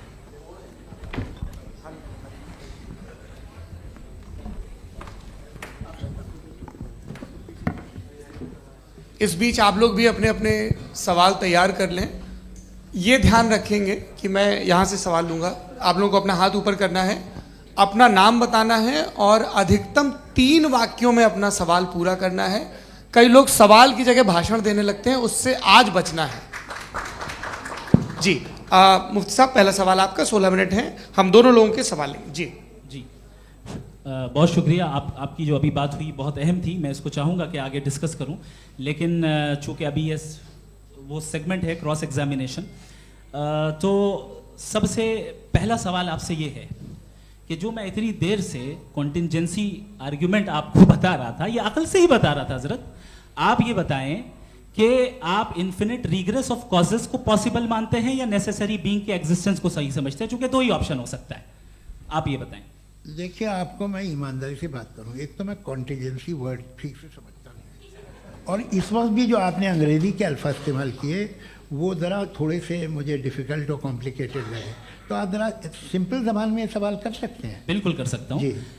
यूनिवर्स की हर चीज कॉन्टिंजेंट होने का मतलब यह है कि वो अपने एग्जिस्टेंस में किसी के ऊपर डिपेंडेंट है। जो भी चीज डिपेंडेंट होगी वो चीज इंडिपेंडेंट नहीं हो सकती, तो उसका कोई ना कोई कॉज होगा। तो अब आप क्या समझते हैं कि ये इन्फिनिट रिग्रेस है, यानी कॉज पर कॉज, कॉज पर कॉज, कॉज पर कॉज, और कभी कोई यानी ये एंडलेसली चलता रहा? क्योंकि अगर ऐसा होगा तो हम तो एग्जिस्टेंस में आते ही नहीं, लॉजिकली ये मुत्तफक अलैह चीज है, मुत्तफक अलैह अग्रीड अपॉन। ओके, इस पे हमने एग्री किया था कि मुश्किल शब्द आएगा तो अर्थ बताना पड़ेगा। तो इन्फिनिट रिग्रेस तो पॉसिबल नहीं है, तो कहीं ना कहीं आपको रुकना पड़ेगा ऐसे नेसेसरी बीइंग पर। नहीं, कोई ज़रूरत नहीं रुकने की। किसने कहा आप रुकना पड़ेगा? आप रुकते हैं खुदा पे, आप नहीं रुकते। आप कहते हैं वो हमेशा से, जब उस वक्त से जब वक्त नहीं था। आप कहाँ रुकते हैं कि अब हुआ था वो? आप नहीं कहते। हम क्यों नहीं मान सकते कि यूनिवर्स जो है और बल्कि मल्टीवर्सेस जो है वो हमेशा से हैं, वो बनती है, बिगड़ती है। एक हमारे यहाँ एक चीज़ है ब्लैक होल, वो समेट लेता है वापस, फिर ब्लास्ट होता है, फिर फैल जाता है। और इसमें हमारी तो खैर कोई औकात ही नहीं है इंसान की। एक छोटे से ज़र्रे पे हम 50-60 साल की उम्र रखते हैं, जो करोड़ों अरबों साल की कायनात है उसमें, और पैदा भी नहायत ही बेहुदा वजह से हुए थे। तो इसमें ये सोचना कि इसकी वजूहात और ये क्यों है, ये डिपेंडेंट है, ये हम देख रहे हैं। क्या मालूम, आप सोचिए कि ये जो फैल रही है कायनात, ये कहाँ फैल रही है, ये कहाँ जा रही है, और ये फैल क्यों रही है? अरे बना ली थी तुमने, रुको भैया, काफ़ी है। ये फैल क्यों रही है? ये और कौन सी कायनात जिसे मैं दूरबीन से देखता हूँ तो 2 बिलियन लाइट ईयर पे है, उससे मेरा कोई वास्ता ही नहीं है। 2 बिलियन ईयर यानी अगर मैं 80,000 माइल्स पर सेकेंड से चलूं तो 20 करोड़ साल में वहां पहुंच जाऊंगा। इसकी ज़रूरत क्या थी? ये दुनिया, ये कायनात तो इंसान अशरफुल मखलूक़ात के लिए बनाई गई ना। तो ये सब ये टर्म समझ में नहीं आया, इसमें कोई ख़ास समझने वाली बात थी भी नहीं। ये जो अल्टीमेट कहा यह जाता है कि ये जो पूरी यूनिवर्स है, ये जो दुनिया है, ये इंसान के लिए बनाई गई। अच्छा, ये सब इंसान के लिए। क्यों साहब, सही है ना? बिल्कुल, लेकिन इसका ये मतलब नहीं कि किसी चीज के पीछे रीजन आपको नहीं पता तो रीजन नहीं है, इसे कहते हैं नहीं, मुझे नहीं पता, लेकिन मेरी जिम्मेदारी नहीं है। वो बिल्कुल सही कहा था उसने, बर्टन रसल ने। आपने उसे मजाक में टाल दिया कि भाई आप एक दावा कर रहे हैं, मैं क्यों कहूं कि ये गलत है दावा? आप प्रूफ कीजिए, मेरे पे जिम्मेदारी ही नहीं है, मैंने थोड़ी कहा है। आप प्रूफ कीजिए कि ये सही है। आप आर्ग्यूमेंट ऑफ कंटिंजेंसी का जवाब ही नहीं दे रहे हैं। पूछना चाहेंगे? आप सवाल पूछना चाहेंगे मुफ्ती साहब से? क्योंकि ये क्रॉस एग्जामिनेशन का दौर है। आप जैसे पहले बोल रहे थे फेथ को लेके कुछ। मैं ये पूछना चाहूँगा कि खुदा ने जो भी रेवोल्यूशन किए हैं, एक मज़हब के नहीं बहुत से मज़हबों में किए हैं, अलग अलग रेवोल्यूशन है। कहीं कुछ एक बातें हैं, कॉन्ट्रडिक्शन भी है आपस में, कहीं कुछ आप कर सकते हैं, कहीं कुछ नहीं कर सकते। ऐसा नहीं है कि सबकी कोड ऑफ मॉरल एक है। तो ये किस्सा क्या है? अब आप ये देखिए कि मुझे कभी कभी लगता है कि ये जो फुटबॉल फाइनल होता है, लाखों लोग होते हैं, फिर वो टीवी कवर कर रही, करोड़ों लोग, अगर उसमें खुदा की एक बूमिंग आवाज़ आ जाती, मैं गॉड हूँ, तो सारे लोग अभी सुन लेते और टीवी पे भी सुन लेते, किस्सा खत्म होता। ये इतनी राजदारी क्या है कि तुम सामने कुछ तो सबूत दे दो हमें सॉलिड। ये कह साहब ये यूनिवर्स कैसे बनी, इससे मसला क्या हल होगा? मैं पूछूंगा आपसे खुदा कैसे बना? क्यों नहीं पूछूंगा कैसे बना? बल्कि वो तो कायनात से कहीं ज़्यादा इंटेलिजेंट है, कायनात से कहीं ज़्यादा कॉम्प्लेक्स। जी वो हमेशा से है। आप कहेंगे मैं मान लूँगा। अच्छा, दोयम वो कादिर मुतलक, यानी कादिर मुतलक मतलब ओमनीपोटेंट, वो जो चाहे कर सकता है। आपको नौकरी दिलवा सकता है, आपकी अच्छी जगह शादी करवा सकता है, आपके पड़ोसी का मुकदमा हरवा सकता है, आपको जिता सकता है, सब काम करता है। थोड़ा सा माइक क्लोज जी। वो इस दुनिया को चला कैसे रहा है? ये दुनिया कैसे चल रही है? आपको इस पर हैरत नहीं होती? या क़यामत के बाद कभी एक जस्टिस होगा, जब ये बच्चा मर चुका होगा जिसकी धज्जियाँ उड़ गई बम से, इसको इंसाफ मिलेगा तब। अच्छा अब जवाब दूं? हाँ दीजिए। मैं वही इसीलिए आप ही की तरफ आता सबसे पहले आपने रेवलेशन और स्क्रिप्चर्स की बात की, इस पे मैं बात कर सकता हूं लेकिन आज नहीं करूंगा चूंकि वक्त कम है, कभी और इस पे डिस्कस करेंगे। मैं तैयार हूं उस पे भी बात करने के लिए। ये क्योंकि अभी हमारा से topic- राउंड 2 की भूमिका तय हो रही है। Does God exist round 2? जी चूंकि आज गॉड के एग्जिस्टेंस पे बात है तो मैं उसी के रिलेटेड जो है आपके सवालात को एंटरटेन भी करूंगा और मैं भी पूछूंगा। आपने कहा कि आपने साबित ही नहीं किया, जबकि आर्ग्यूमेंट ऑफ कॉन्टिजेंसी बुनियादी आर्ग्यूमेंट है। आप मुझे कॉन्टिजेंसी का मतलब बताइए, आपका मतलब क्या कॉन्टिजेंसी? कॉन्टिजेंसी का मतलब यह हुआ कि हर वो वजूद जो किसी भी चीज का पाबंद है, हर वो वजूद या हर वो चीज जो अपने एग्जिस्टेंस में किसी भी चीज के पाबंद है और उससे बाउंड है, उसको उसकी जरूरत है, उस पर डिपेंड करती है, तो जाहिर सी बात है कि उसका कोई ना कोई कॉज होता है। ये तो अक्ल की बात है, ये आप रीजनिंग की बात करते हैं, मैं वही कर रहा हूं। दूसरी चीज आपने ये बात कही कि इतने बिलियन लाइट ईयर्स दूर है, उसका मेरा क्या लेना देना। फिर मेरे ख्याल से आपको ये नहीं कहना चाहिए I think therefore I am an atheist. आपको सोचना चाहिए, सिर्फ आप एक लिमिटेड दायरे में रहकर नहीं सोचें बल्कि बाहर निकलकर सोचें। आपने तीसरा सवाल किया, आपने 2-3 सवाल एक साथ। ऐसी बातें ना कीजिए, कुछ लोगों को इतराज हो जाएगा आप पे कि आप कुछ भी सोचिए। ये इजाजत आपको है नहीं, मुझे है।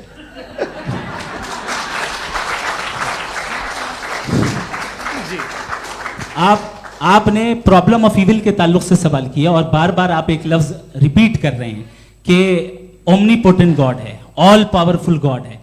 यही तो दरअसल समझना है कि गॉड का कॉन्सेप्ट क्या है। प्रॉब्लम ऑफ इविल जो है, प्रॉब्लम ऑफ इविल दर हकीकत 2 असम्पशंस पर कायम है। अगर आप इन 2 असम्पशंस को समझ जाएं तो ये प्रॉब्लम नहीं रहेगी, आर्ग्यूमेंट आपको समझ में आ जाएगी कि ये कोलैप्स कर जाता है।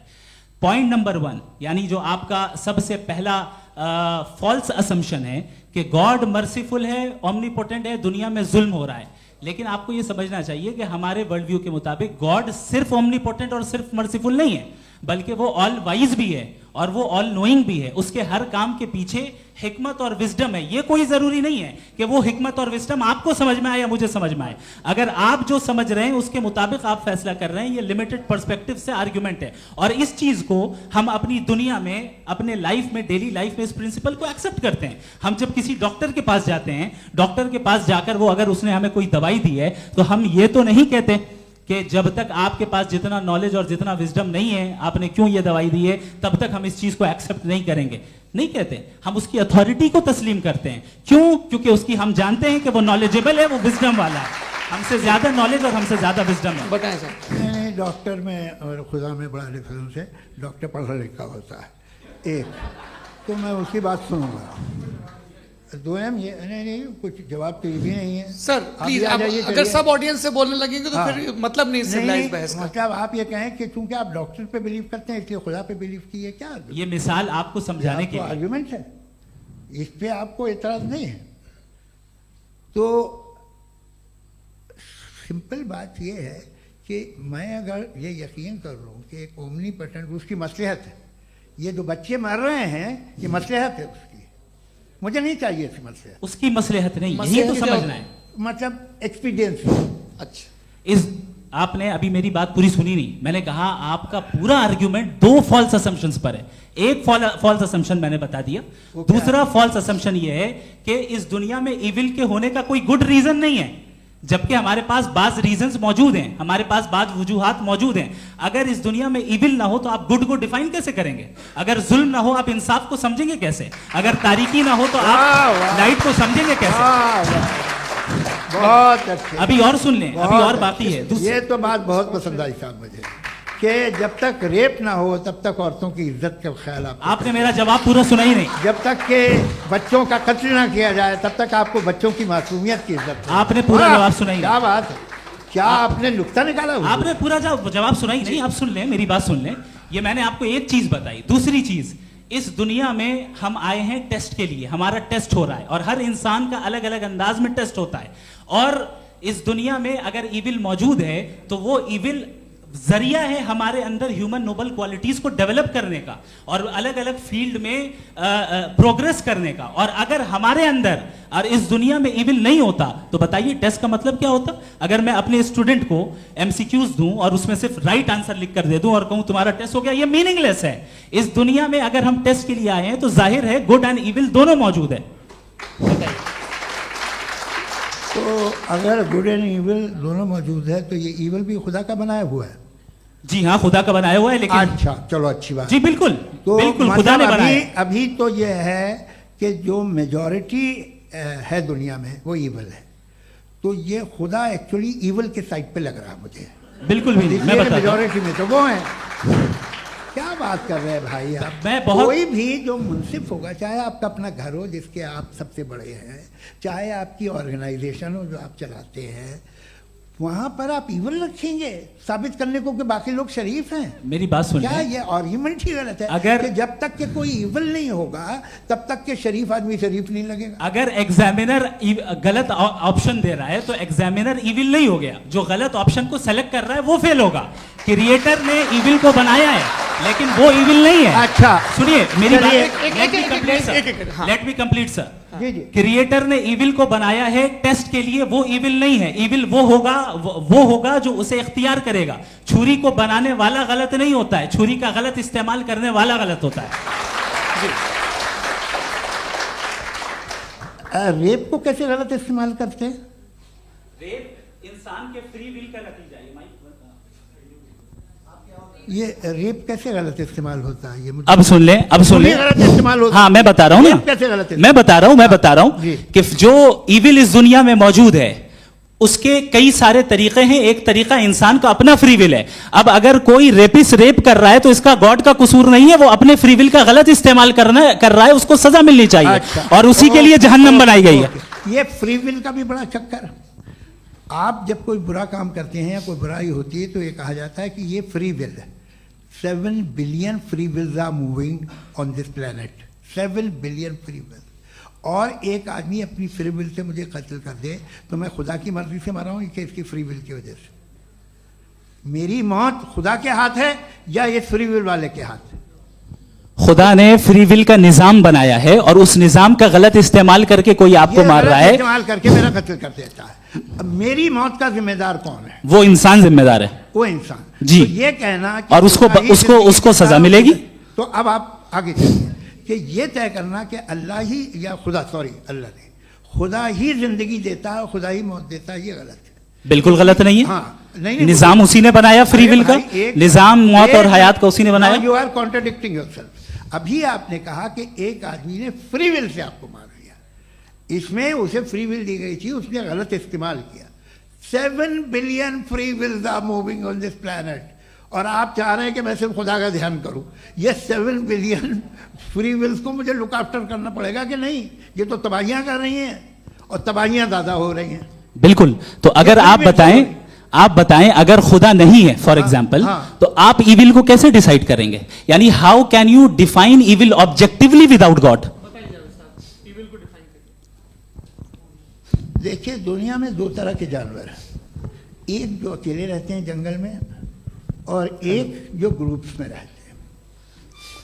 ग्रुप में जो भी रहेगा, चाहे वो आपका फाउंडेशन हो, चाहे कोई क्लब हो, चाहे कोई पॉलिटिकल पार्टी हो, चाहे कोई यूनिट हो, उसमें आपको इंटरैक्ट करने के रूल बनाने पड़ेंगे। यानी लोग तय करेंगे।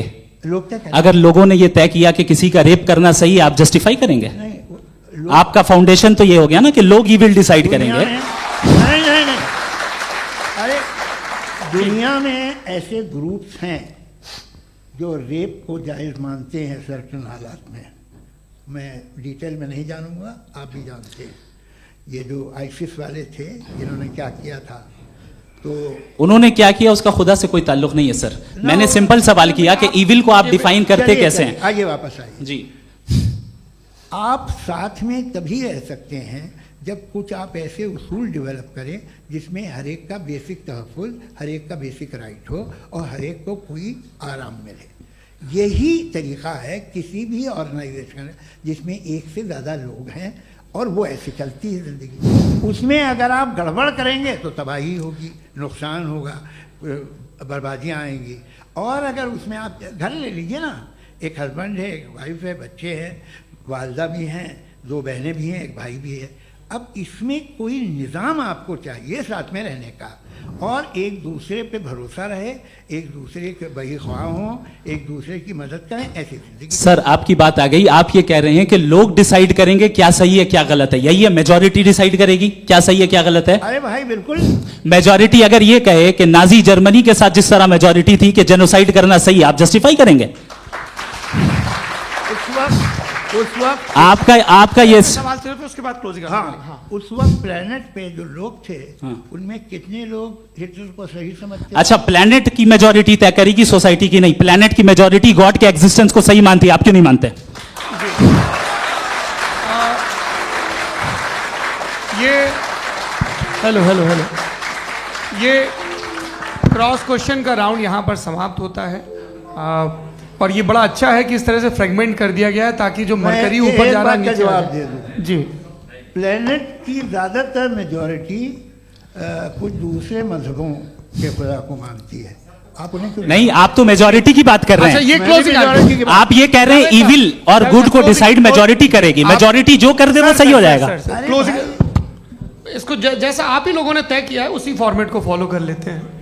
हाँ भाई, मैंने तो भले लोगों पे एतबार किया और तब मॉडरेशन तय किया। जी, आपके पास 5 मिनट का वक्त है, क्लोजिंग आर्ग्यूमेंट है, उसके बाद हम ऑडियंस से क्वेश्चन आंसर लेंगे जावेद साहब की क्लोजिंग आर्ग्यूमेंट के बाद। ओके, टाइम स्टार्ट्स बहुत शुक्रिया जी। हमारा जो टॉपिक है डज गॉड एग्जिस्ट, मैं इस पे इतने एकेडमिक तैयारी करके आया था, मुझे था कि मैंने सोचा था कि कई सारे मैं आर्ग्यूमेंट्स दूंगा, लेकिन वक्त की भी किल्लत और जावेद साहब बार बार इधर उधर चले जा रहे थे तो उसको भी थोड़ा एंटरटेन करना पड़ गया। डज गॉड एग्जिस्ट पे मैं एक ही आर्ग्यूमेंट दे पाया, आर्ग्यूमेंट्स बहुत हैं और डेफिनेटिव आर्ग्यूमेंट्स हैं, और मेरे आर्ग्यूमेंट को किसी एक राउंड में भी इन्होंने एंटरटेन नहीं किया और रेफ्यूट नहीं किया, एक राउंड में भी नहीं, एक राउंड में भी नहीं। और ना ही अभी आपका क्लोजिंग आर्ग्यूमेंट आएगा, नहीं, वो बता देना। Argument of contingency sir. अरे मैं आपसे कई बार कह चुका हूं कंटीजेंसी का मतलब अब मैं कैसे समझाऊं आपको? आपस में हाँ, आप और कितने आसानी से समझाऊं मैं, मुझे तो नहीं समझ में आ रहा है।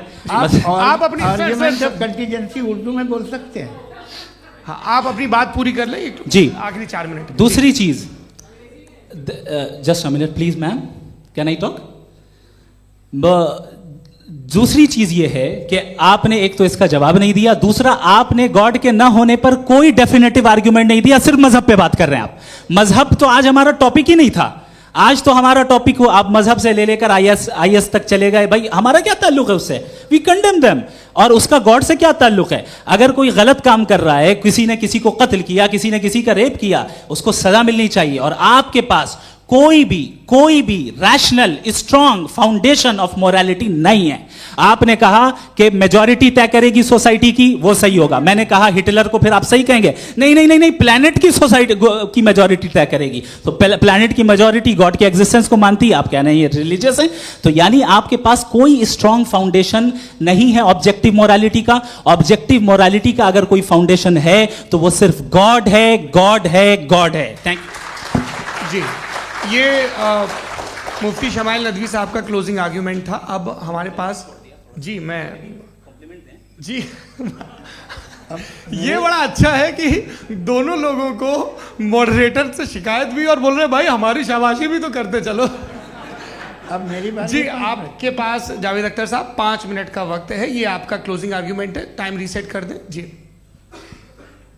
देखिए, बहुत सारी बातें हैं। गॉड का डेफिनेशन दुनिया के किसी भी रिलीजन में है कि वो ओमनीपोटेंट है, ओमनीप्रेजेंट है, he is just, he is kind, he loves you and so on. मैं जब दुनिया देखता हूँ तो मुझे कोई ऐसा सुप्रीम पावर यहाँ दिखाई नहीं देती है जो इंसान की बहबूदी के लिए कुछ कर रही हो, कमज़ोर को बचा रही हो, मदद कर रही हो, जालिम को पीछे हटा रही हो। मैं नहीं देखा, तारीख़ में नहीं। एक तो अगर है और ये देख रहा है तमाशा, तो उसका होना न होना बराबर है। दोयम ये कि ये जो है, जब आप ये कहते हैं कि कायनात जिसकी कंटीजेंसी ये है, मैं देखिए वो लफ्ज़ इस्तेमाल किया मैं, तो ये कैसे हो सकती है भाई? और फौरन आप सरेंडर कर देते हैं कि जाहिर है कि इसका बनाने वाला तो इससे 10,000 गुना ज़्यादा कॉम्प्लिकेटेड होगा, उस पर आपके होने पे कोई इतराज़ नहीं है। उसे वो टाइमलेस है, वो पहले से था, टाइम तो बहुत बाद में आया, ये सब आप मानने को तैयार है, जिसका आपके पास कोई सबूत नहीं, आपके पास कोई रीज़न नहीं है।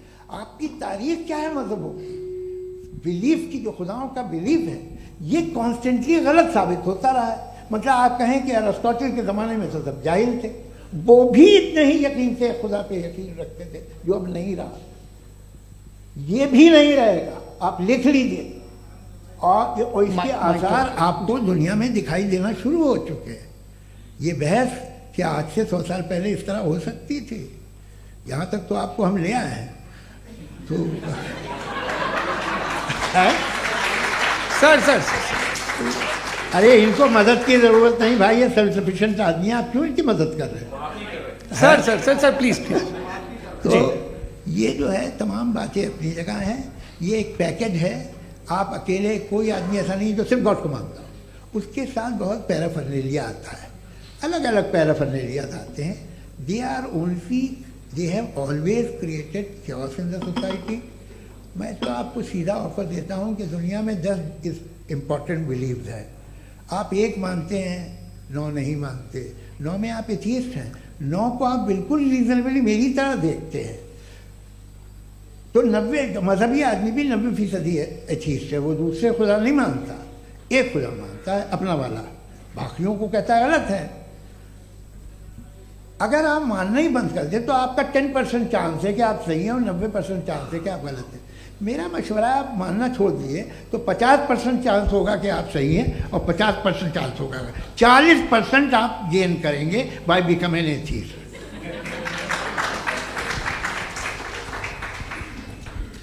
ये एक फरसूदा ख्याल है, ये ख़त्म हो रहा है, हो सकता है मेरी ज़िंदगी में ना हो, लेकिन ये हो जाएगा। जो बातें ये इनको आप मेटाफिज़िकल ये वो ऐसे रिस्पेक्टेबल टर्म दे दिए, ये तो उन लोग के हैं जिन्हें ना फिज़िक्स मालूम थी ना मेटा मालूम था, ये उन्होंने आपको दिए हैं। जी बहुत शुक्रिया आप दोनों लोगों का। और अब इस बातचीत का आखिरी राउंड शुरू होगा, डज गॉड एग्जिस्ट की ये बहस मुफ्ती शमाइल नदवी और जावेद अख्तर साहब के बीच। आप लोग अपने अपने हाथ ऊपर करेंगे, मैं यहाँ से तय करूँगा। और माइक हमारे पास है क्या? एक ही माइक है ऑडियंस के लिए? 2 माइक है, एक इस तरफ एक इस तरफ, ठीक है।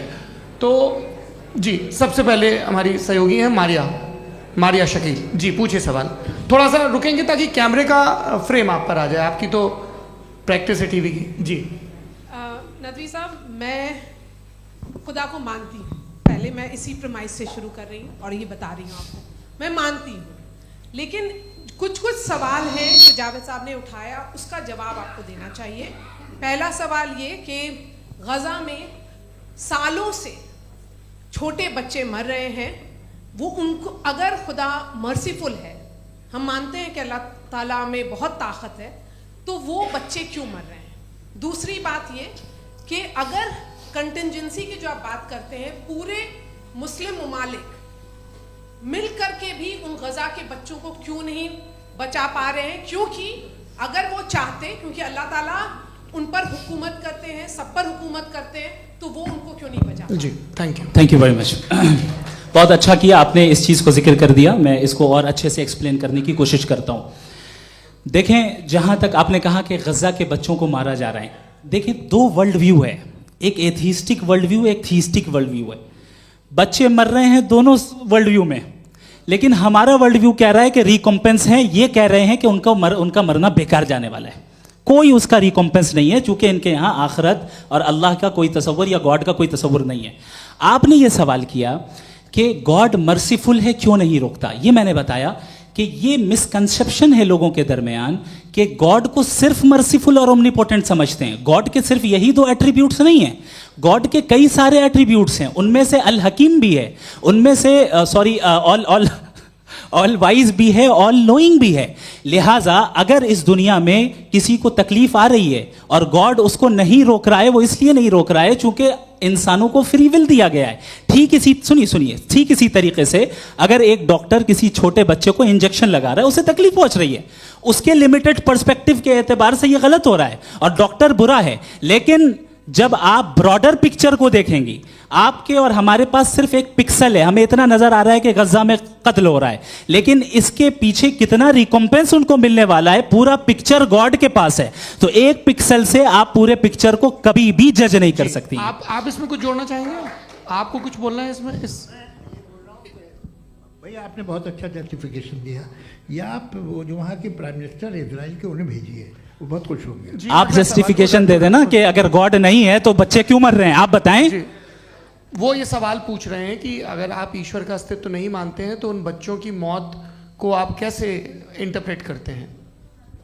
भाई ये दुनिया जो है, जो ताकतवर लोग होते हैं वो एक नाइंसाफी करते हैं। तो ये अच्छा काम है आपके नजदीक, तो नेचर नाइंसाफी पे मबनी है। अरे मेरे भाई, आप नेचर की कहाँ बात कर रहे हैं, तो इंसान की बात। तो फिर जब मैं इंसान की बात कर रहा था आप नेचर की बात करने लग गए। क्रॉस एग्जामिनेशन नहीं। हाँ, अब आप मुझे बोलने नहीं देंगे तो अलग बात है, आप बोलिए, मैं मुझे कोई चीज जल्दी नहीं। जी नहीं, ये क्रॉस एग्जामिनेशन मुझे बोल तो लेने दीजिए। जी बोलिए। क्या बात ये है कि ह्यूमन सोसाइटी तभी साथ में रह सकती है जब वो मोहब्बत से, एकता से, एक दूसरे के एहतराम करके रहे। इसके अलावा पॉसिबल नहीं है, अकेले तो इंसान रह नहीं सकता। वहाँ पर कुछ लोग हैं जो फाउल करते हैं। वो फाउल हमेशा से तारीख में होता आया है। आज ये हो रहा है, जो हो रहा है बहुत बुरा हो रहा है, बहुत जालिमाना है, बहुत जाबराना है। उसको आप कहें कि ये बच्चों को कॉम्पनसेशन मिल जाएगा या इसकी इंजेक्शन है, इंजेक्शन तो हेल्थ के लिए दिया जाता है। आप ये कह रहे हैं कि ये बच्चों की जो धज्जियां उड़ रही हैं ये इंजेक्शन है, ये टेस्ट है, ये टेस्ट है, और उस टेस्ट में उनको ऐसा रिकॉम्पेंस मिलेगा जो आपके तस्वुर के बाहर है। ये आप 3 बरस के बच्चे को बारूद से उड़ा के टेस्ट ले रहे हैं। वाह, वो नहीं ले रहा है, खुदा नहीं उड़ा रहा है, इजराइल उड़ा रहा है। जी, ये तो उसको कंडेम अगला सवाल लेते हैं।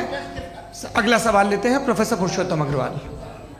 मुफ्ती साहब, एक निवेदन आपसे है कि कम से कम थोड़ा सा माइक क्लोज एक रिलीजियस और फिलॉसफिकल कर मैं प्लीज। एक रिलीजियस और फिलोसॉफिकल ट्रेडिशन है जो ब्रह्मांड को यानी यूनिवर्स को ही अंतिम मानती है। सर्वम खलु इदम ब्रह्मम, this is Chhandogya Upanishad, and it completely rules out the existence और नेसेसिटी, आपके शब्दों में necessity of a creator. The creation itself is the creator. तो एक मिनट प्लीज। दूसरा जो सवाल आपने अभी, जो आप बार बार कह रहे हैं कि भगवान विद्वान भी है, वाइज, सब जानने वाला, तो अगर विजडम में दुनिया भर के पापों और अत्याचारों को बर्दाश्त करना शामिल है, तो फिर इसका मतलब ये हुआ कि अगर मैं फ्री विल से उसको अपोज करता हूं तो ईश्वर की विजडम और मेरी फ्री विल में कॉन्ट्राडिक्शन है। Because when I am opposing whatever is happening in Gaza, then I am opposing the God's will और गॉड्स विजडम। जवाब लेते हैं तो गॉड की विजडम, एक मिनट सर प्लीज सर, ये एक जुमला, गॉड की विजडम है कि गाजा में जो कुछ हो रहा है वो हो रहा है, मैं उसका अपोज कर रहा हूं, तो मैं गॉड की विजडम के खिलाफ जा रहा हूं। एक सवाल। दूसरा ये नहीं, आपने 2 ऑलरेडी। सर आप और सवाल कर लें, लेकिन मुझे 2 जवाब दे। पहले आपने ये कहा, सुनिए मेरी बात सुनिए। इजराइल के गॉड के मुताबिक तुम्हारा ठीक हो रहा है ना? नहीं हो रहा है, ठीक नहीं हो रहा है। मैं बता रहा हूँ क्या हो रहा है, आप तशरीफ रखें, मैं बता रहा हूँ क्या हो रहा है। Late me complete please. एक सेकंड गाइस, एक सेकंड। ये देखिए, ऐसा है कि ये सब बड़ा आपस में विचार विमर्श के बाद ये तय हुआ था कि कुछ नियम बना लिए जाएं ताकि एक टाइम बाउंड बातचीत चले। और भाई साहब, आप बड़ा जरूरी काम कर रहे हैं, लेकिन कैमरे के फ्रेम में आके उस काम को गड़बड़ कर दे रहे हैं। ठीक है गुरु, अब मेरे को कहीं का गुस्सा कहीं निकालना था, सॉरी। नहीं, कोई गुस्सा नहीं है जी। तो प्रोफेसर ने सवाल पूछे, आप उनके जवाब दें, और थोड़ा ये सब लोग थोड़ा ख्याल रखें भाई, सवाल संक्षिप्त रखें जी। आपने 2 सवाल किए। सबसे पहला ये कहा कि हमारे पास ये कॉन्सेप्ट है कि ये यूनिवर्स खुद नेसेसरी बीइंग है, creation itself is the creator. How irrational is this कि मैं एग्जिस्ट करूंगा बाद में, लेकिन अभी एग्जिस्ट कर भी रहा हूं, यानी एक ही टाइम में एग्जिस्ट भी कर रहे हैं, नहीं भी कर रहे हैं। This is not true. दूसरी चीज, आपने कहा कि अगर इजराइल में, सॉरी माफ कीजिएगा, Israel doesn't exist, occupied Palestine में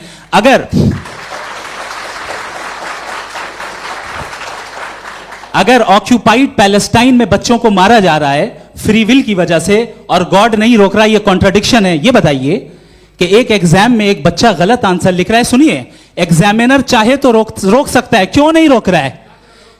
ये कॉन्ट्रडिक्शन है, ये कॉन्ट्रडिक्शन नहीं है। नहीं सर, ये आपस में जी, ये क्या आपका सवाल? माइक दीजिए। फ्री विल दिया गया है टेस्ट के लिए, अकाउंटेबिलिटी के लिए। अगर फ्री विल नहीं होता तो आप कहते हैं हमें रोबोट बना दिया गया। नॉट मिसरिप्रेजेंट माय पोजीशन, आपकी जो भी पोजीशन, मैं अपनी फ्री विल के नाते, अपने ह्यूमन विजडम के नाते गाजा में हो रही अत्याचार का विरोध करता हूं। बिल्कुल करना चाहिए। आपके हिसाब से मैं गॉड की विजडम का विरोध कर रहा हूं? बिल्कुल नहीं, समाज हो रहा है गॉड की, बिल्कुल भी नहीं, बिल्कुल भी नहीं।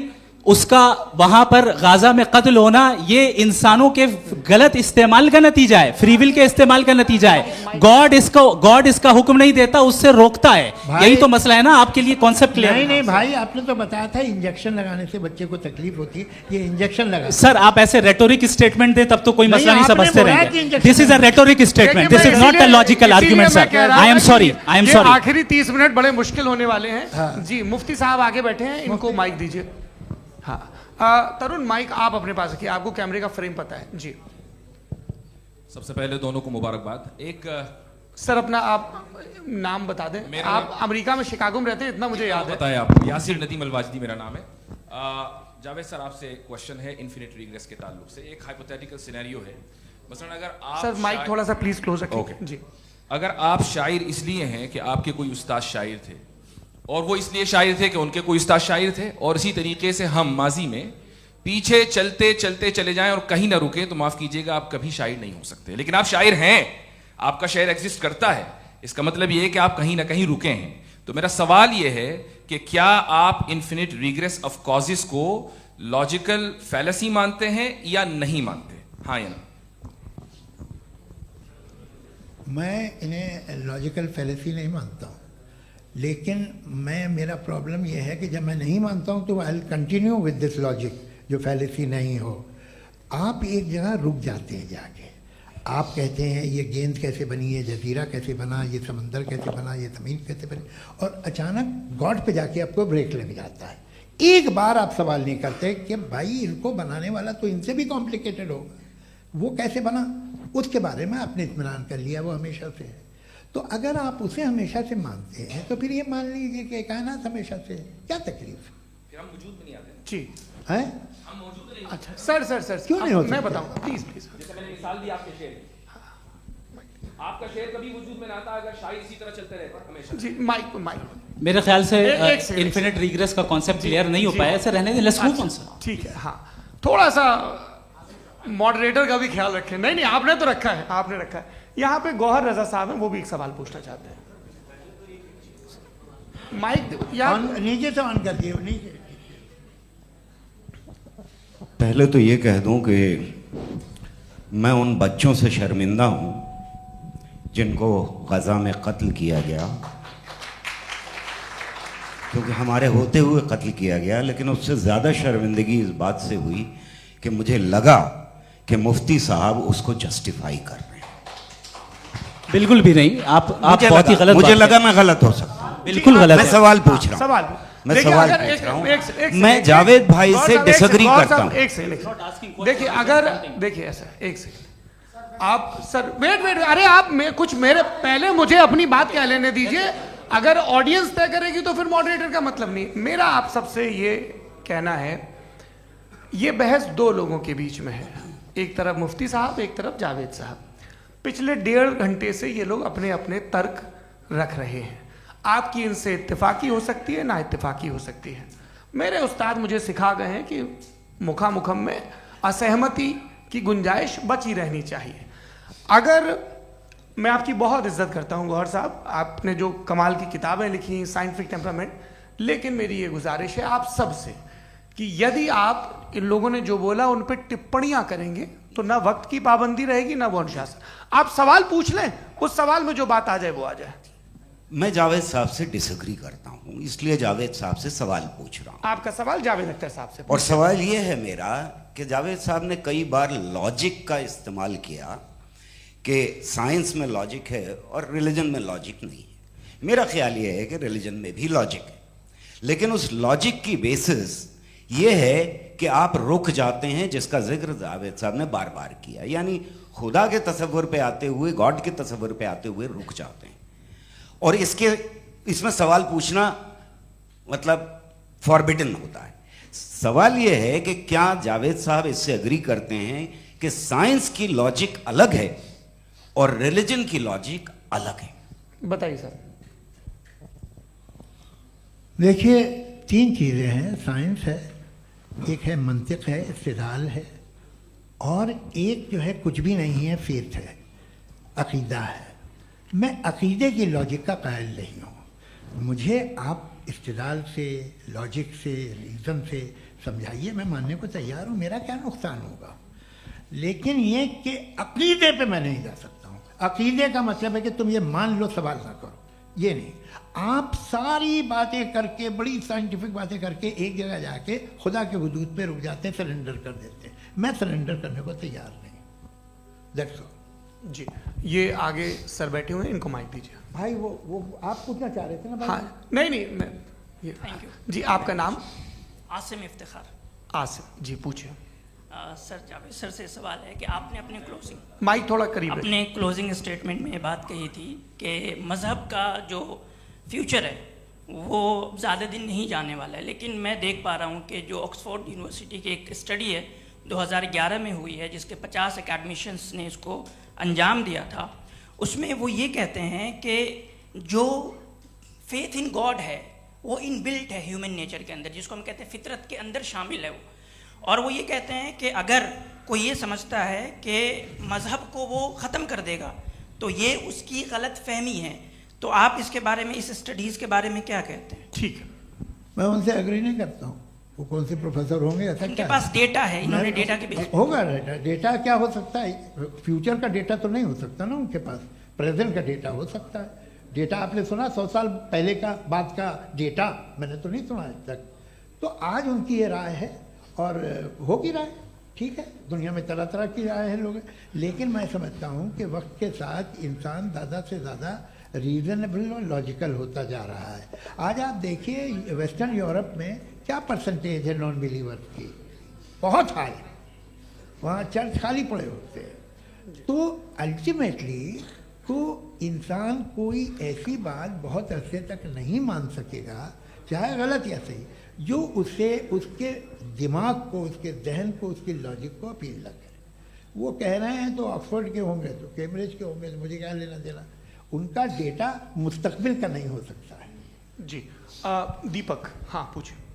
मैं आऊँगा, अभी पीछे की साइड भी आऊँगा, माइक वहीं भेजूंगा 2-3 साल के लिए। जी जावेद साहब, आपसे सवाल है। नमस्ते।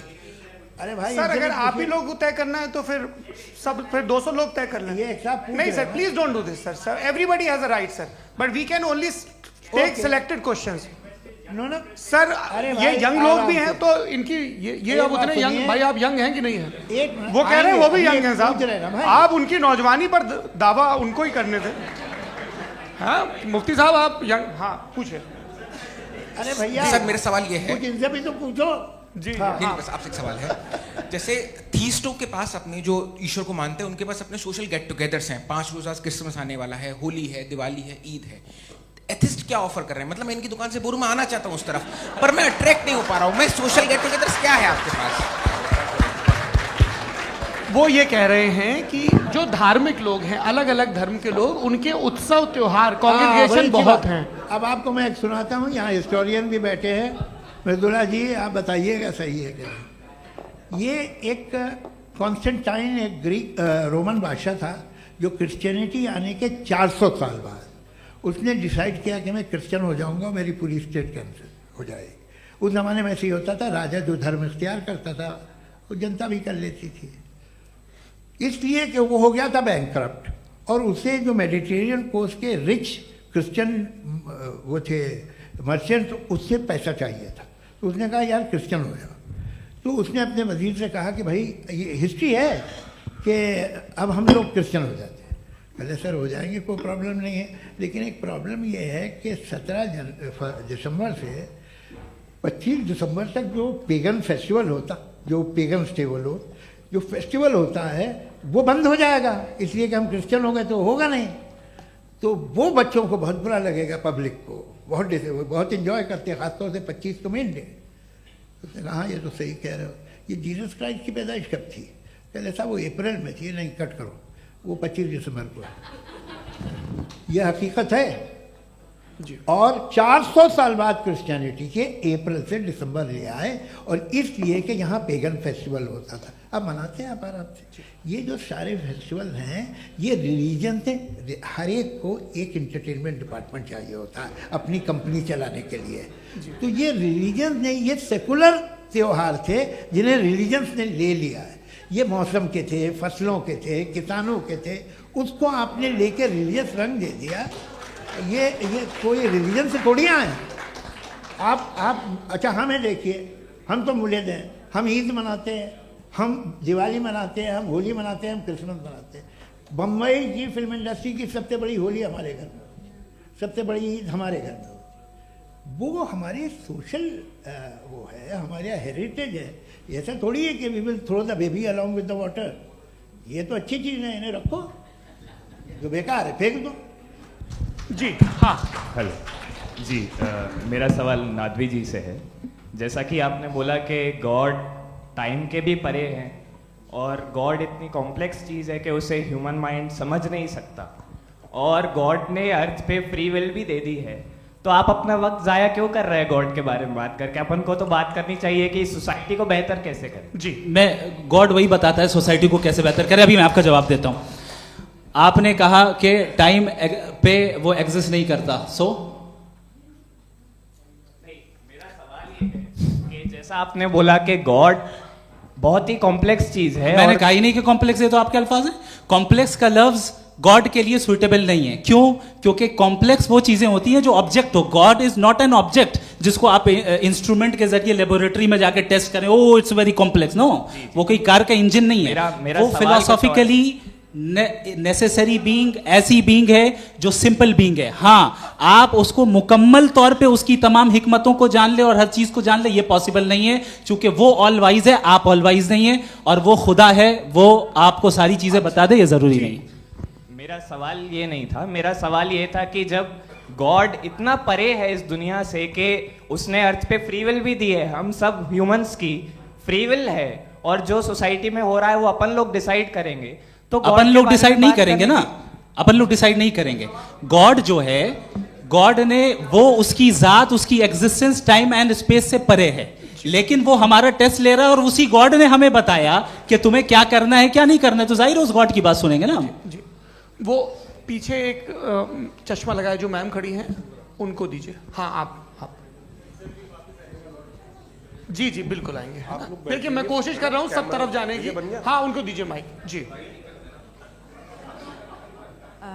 हेलो सर, मैं ओमनी प्रेजेंट नहीं हूँ, टाइम पाबंद हूँ और जहां तक कोशिश कर सकता हूँ करूंगा। जी, अपना नाम बताइए। मेरा नाम उर्सुला है, मैं दिल्ली यूनिवर्सिटी की एक स्टूडेंट हूँ और मैं स्टूडेंट फेडरेशन ऑफ इंडिया से हूँ। मेरा सवाल मुफ्ती जी से है कि इस हॉल के इस कमरे में बैठ के हम लोग रेप की मोरालिटी के बारे में फिलोसफिकली बात तो कर सकते हैं, बट असलियत ये है कि रोज़मर्रा की ज़िंदगी में औरतें रेप के थ्रू गुजरती हैं, और हम लोग सिर्फ नंबर्स पे इस तरह नहीं देख सकते, क्योंकि कितनी औरतें हैं इन कंट्रीज़ में जहाँ पे आप बता रहे हैं कि केसेस कम हैं, जिनका एक्सेस है कि वो जाके केस फाइल कर सकें। कितनी औरतें हैं जो जिनको काम करने की आज़ादी है उन कंट्रीज़ में। यूरोप में ये आज़ादी आ गई, यूरोप में ये रूल्स आ गए, तो हम आज उसके बारे में बात कर पा रहे हैं। जी, जवाब। आपने ये कहा कि कमरे में बंद होकर हम लोग इस पर फिलोसफिकली बात कर सकते हैं, लेकिन हकीकत में क्या हो रहा है, वो ग्राउंड लेवल पे क्या हो रहा है, जो बहुत गलत हो रहा है, और वो सफ़र कर रही हैं। आई अग्री, बहुत गलत हो रहा है, और जो गलत हो रहा है उसको हमें रोकना है। और क्यों रोकना है, वो गलत क्यों है? हमारे पास इसका ऑब्जेक्टिव फाउंडेशन है, इनके पास उसका ऑब्जेक्टिव फाउंडेशन नहीं है। मैं ये कहना चाह रहा हूं कि जहां पे भी जुल्म हो रहा है, जहां पे भी औरत पे जुल्म हो रहा है, या उसकी इज्जत लूटी जा रही है, या उसे तकलीफ पहुंचाई जा रही है, और सिर्फ औरत नहीं, किसी इंसान के ऊपर भी जुल्म हो रहा है, तो उसके खिलाफ खड़ा होना, ये मॉरलिटी हमारे पास गॉड के पास से आई है। वरना जावेद साहब तो कह रहे हैं कि जो है मेजॉरिटी डिसाइड करेगी, तो मेजॉरिटी तो कभी भी बदल सकती है।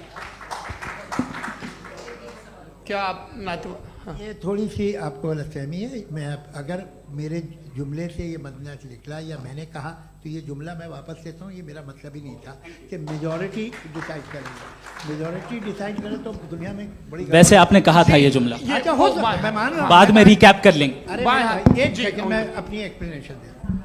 मुनासिब बात यह है कि हम सब के सब दिल में जानते हैं कि क्या अच्छा है क्या बुरा है, हमें पता है अच्छी तरह से। जो लोग बुरे काम करते हैं उन्हें भी मालूम अच्छा क्या है।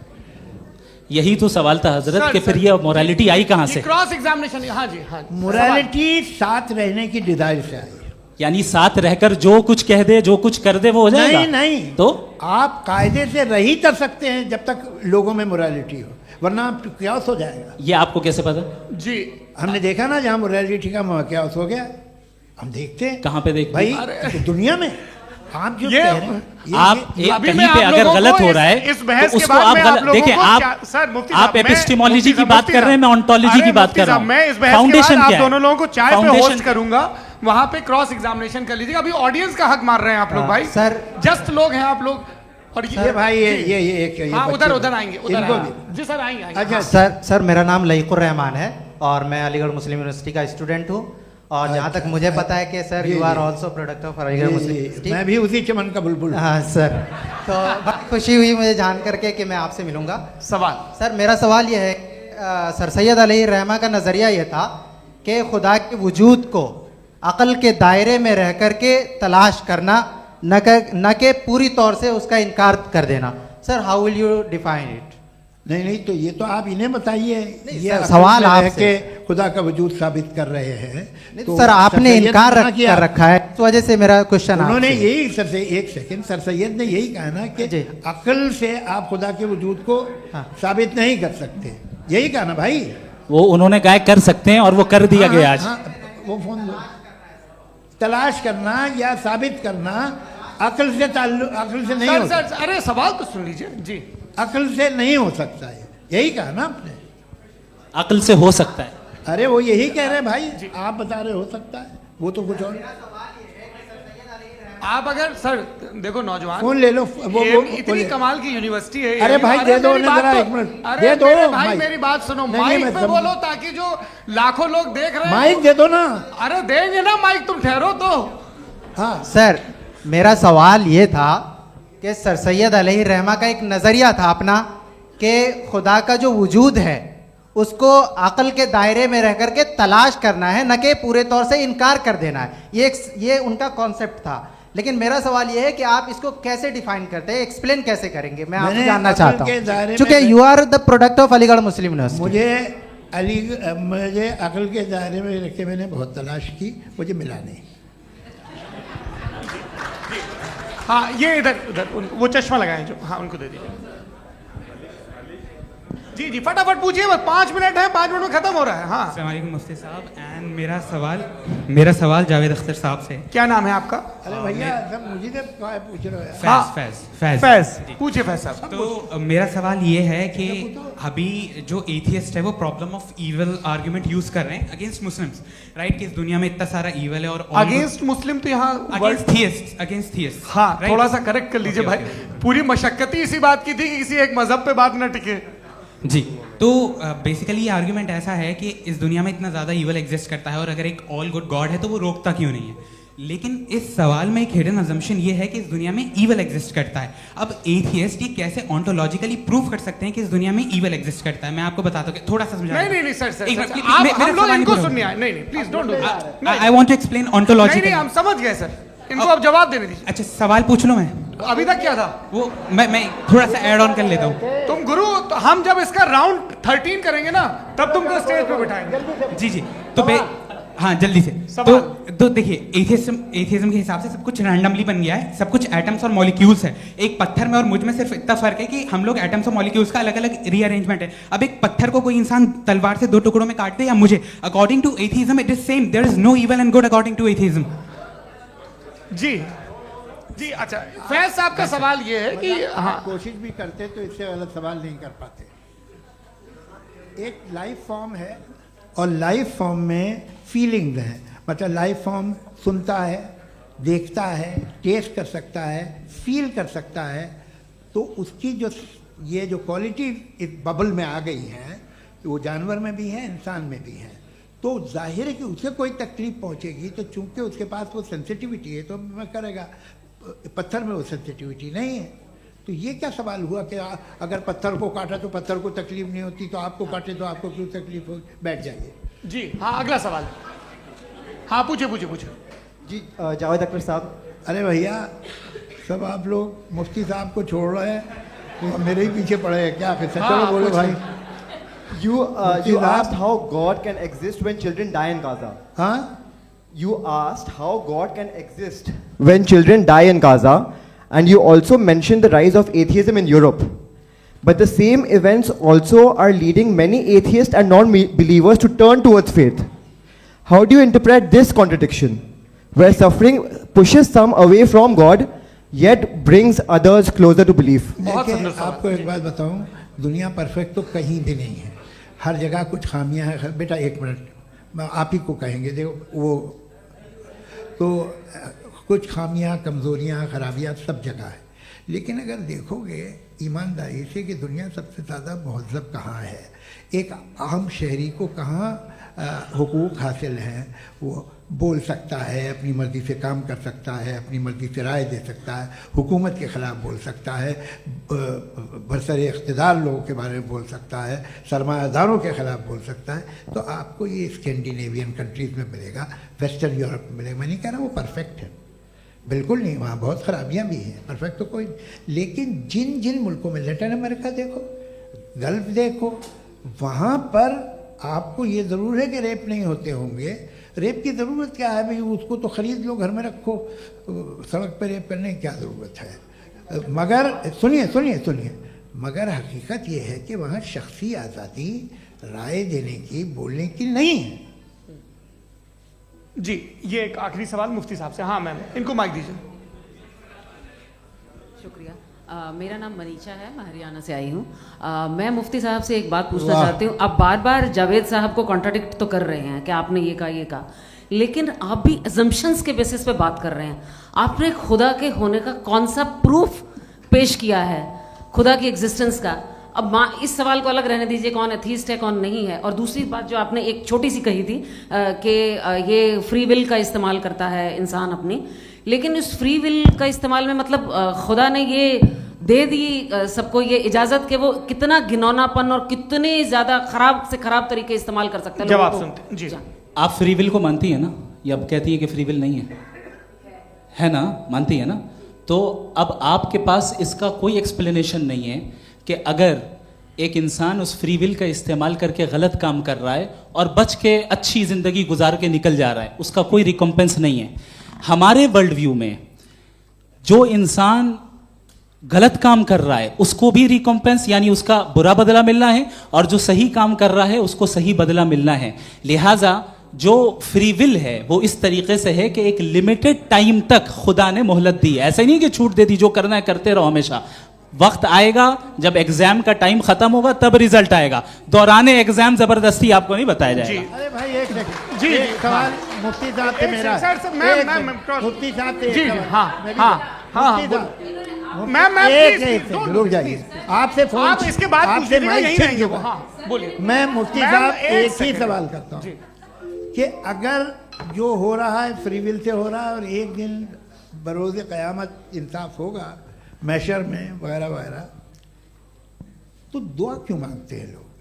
दुआ मांगते हैं इसके मतलब है अभी भी उसने ये डिपार्टमेंट रखा है कि मैं रोज़मर्रा की ज़िंदगी में बिल्कुल बिल्कुल ही कैन।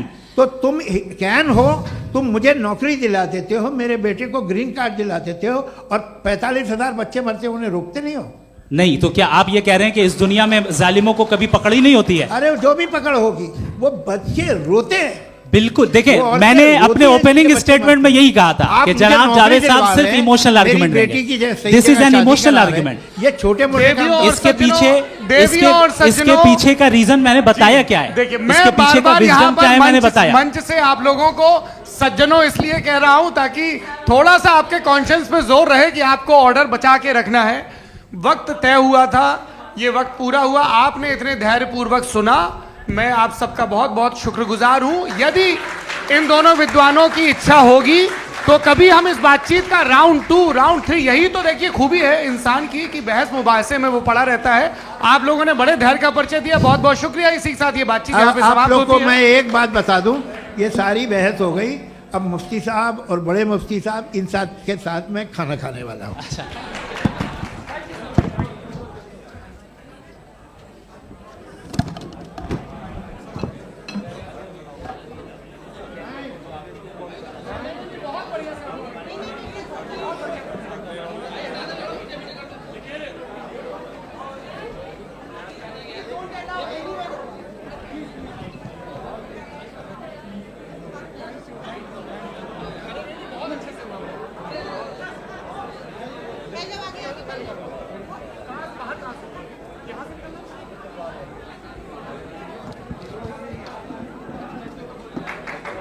है।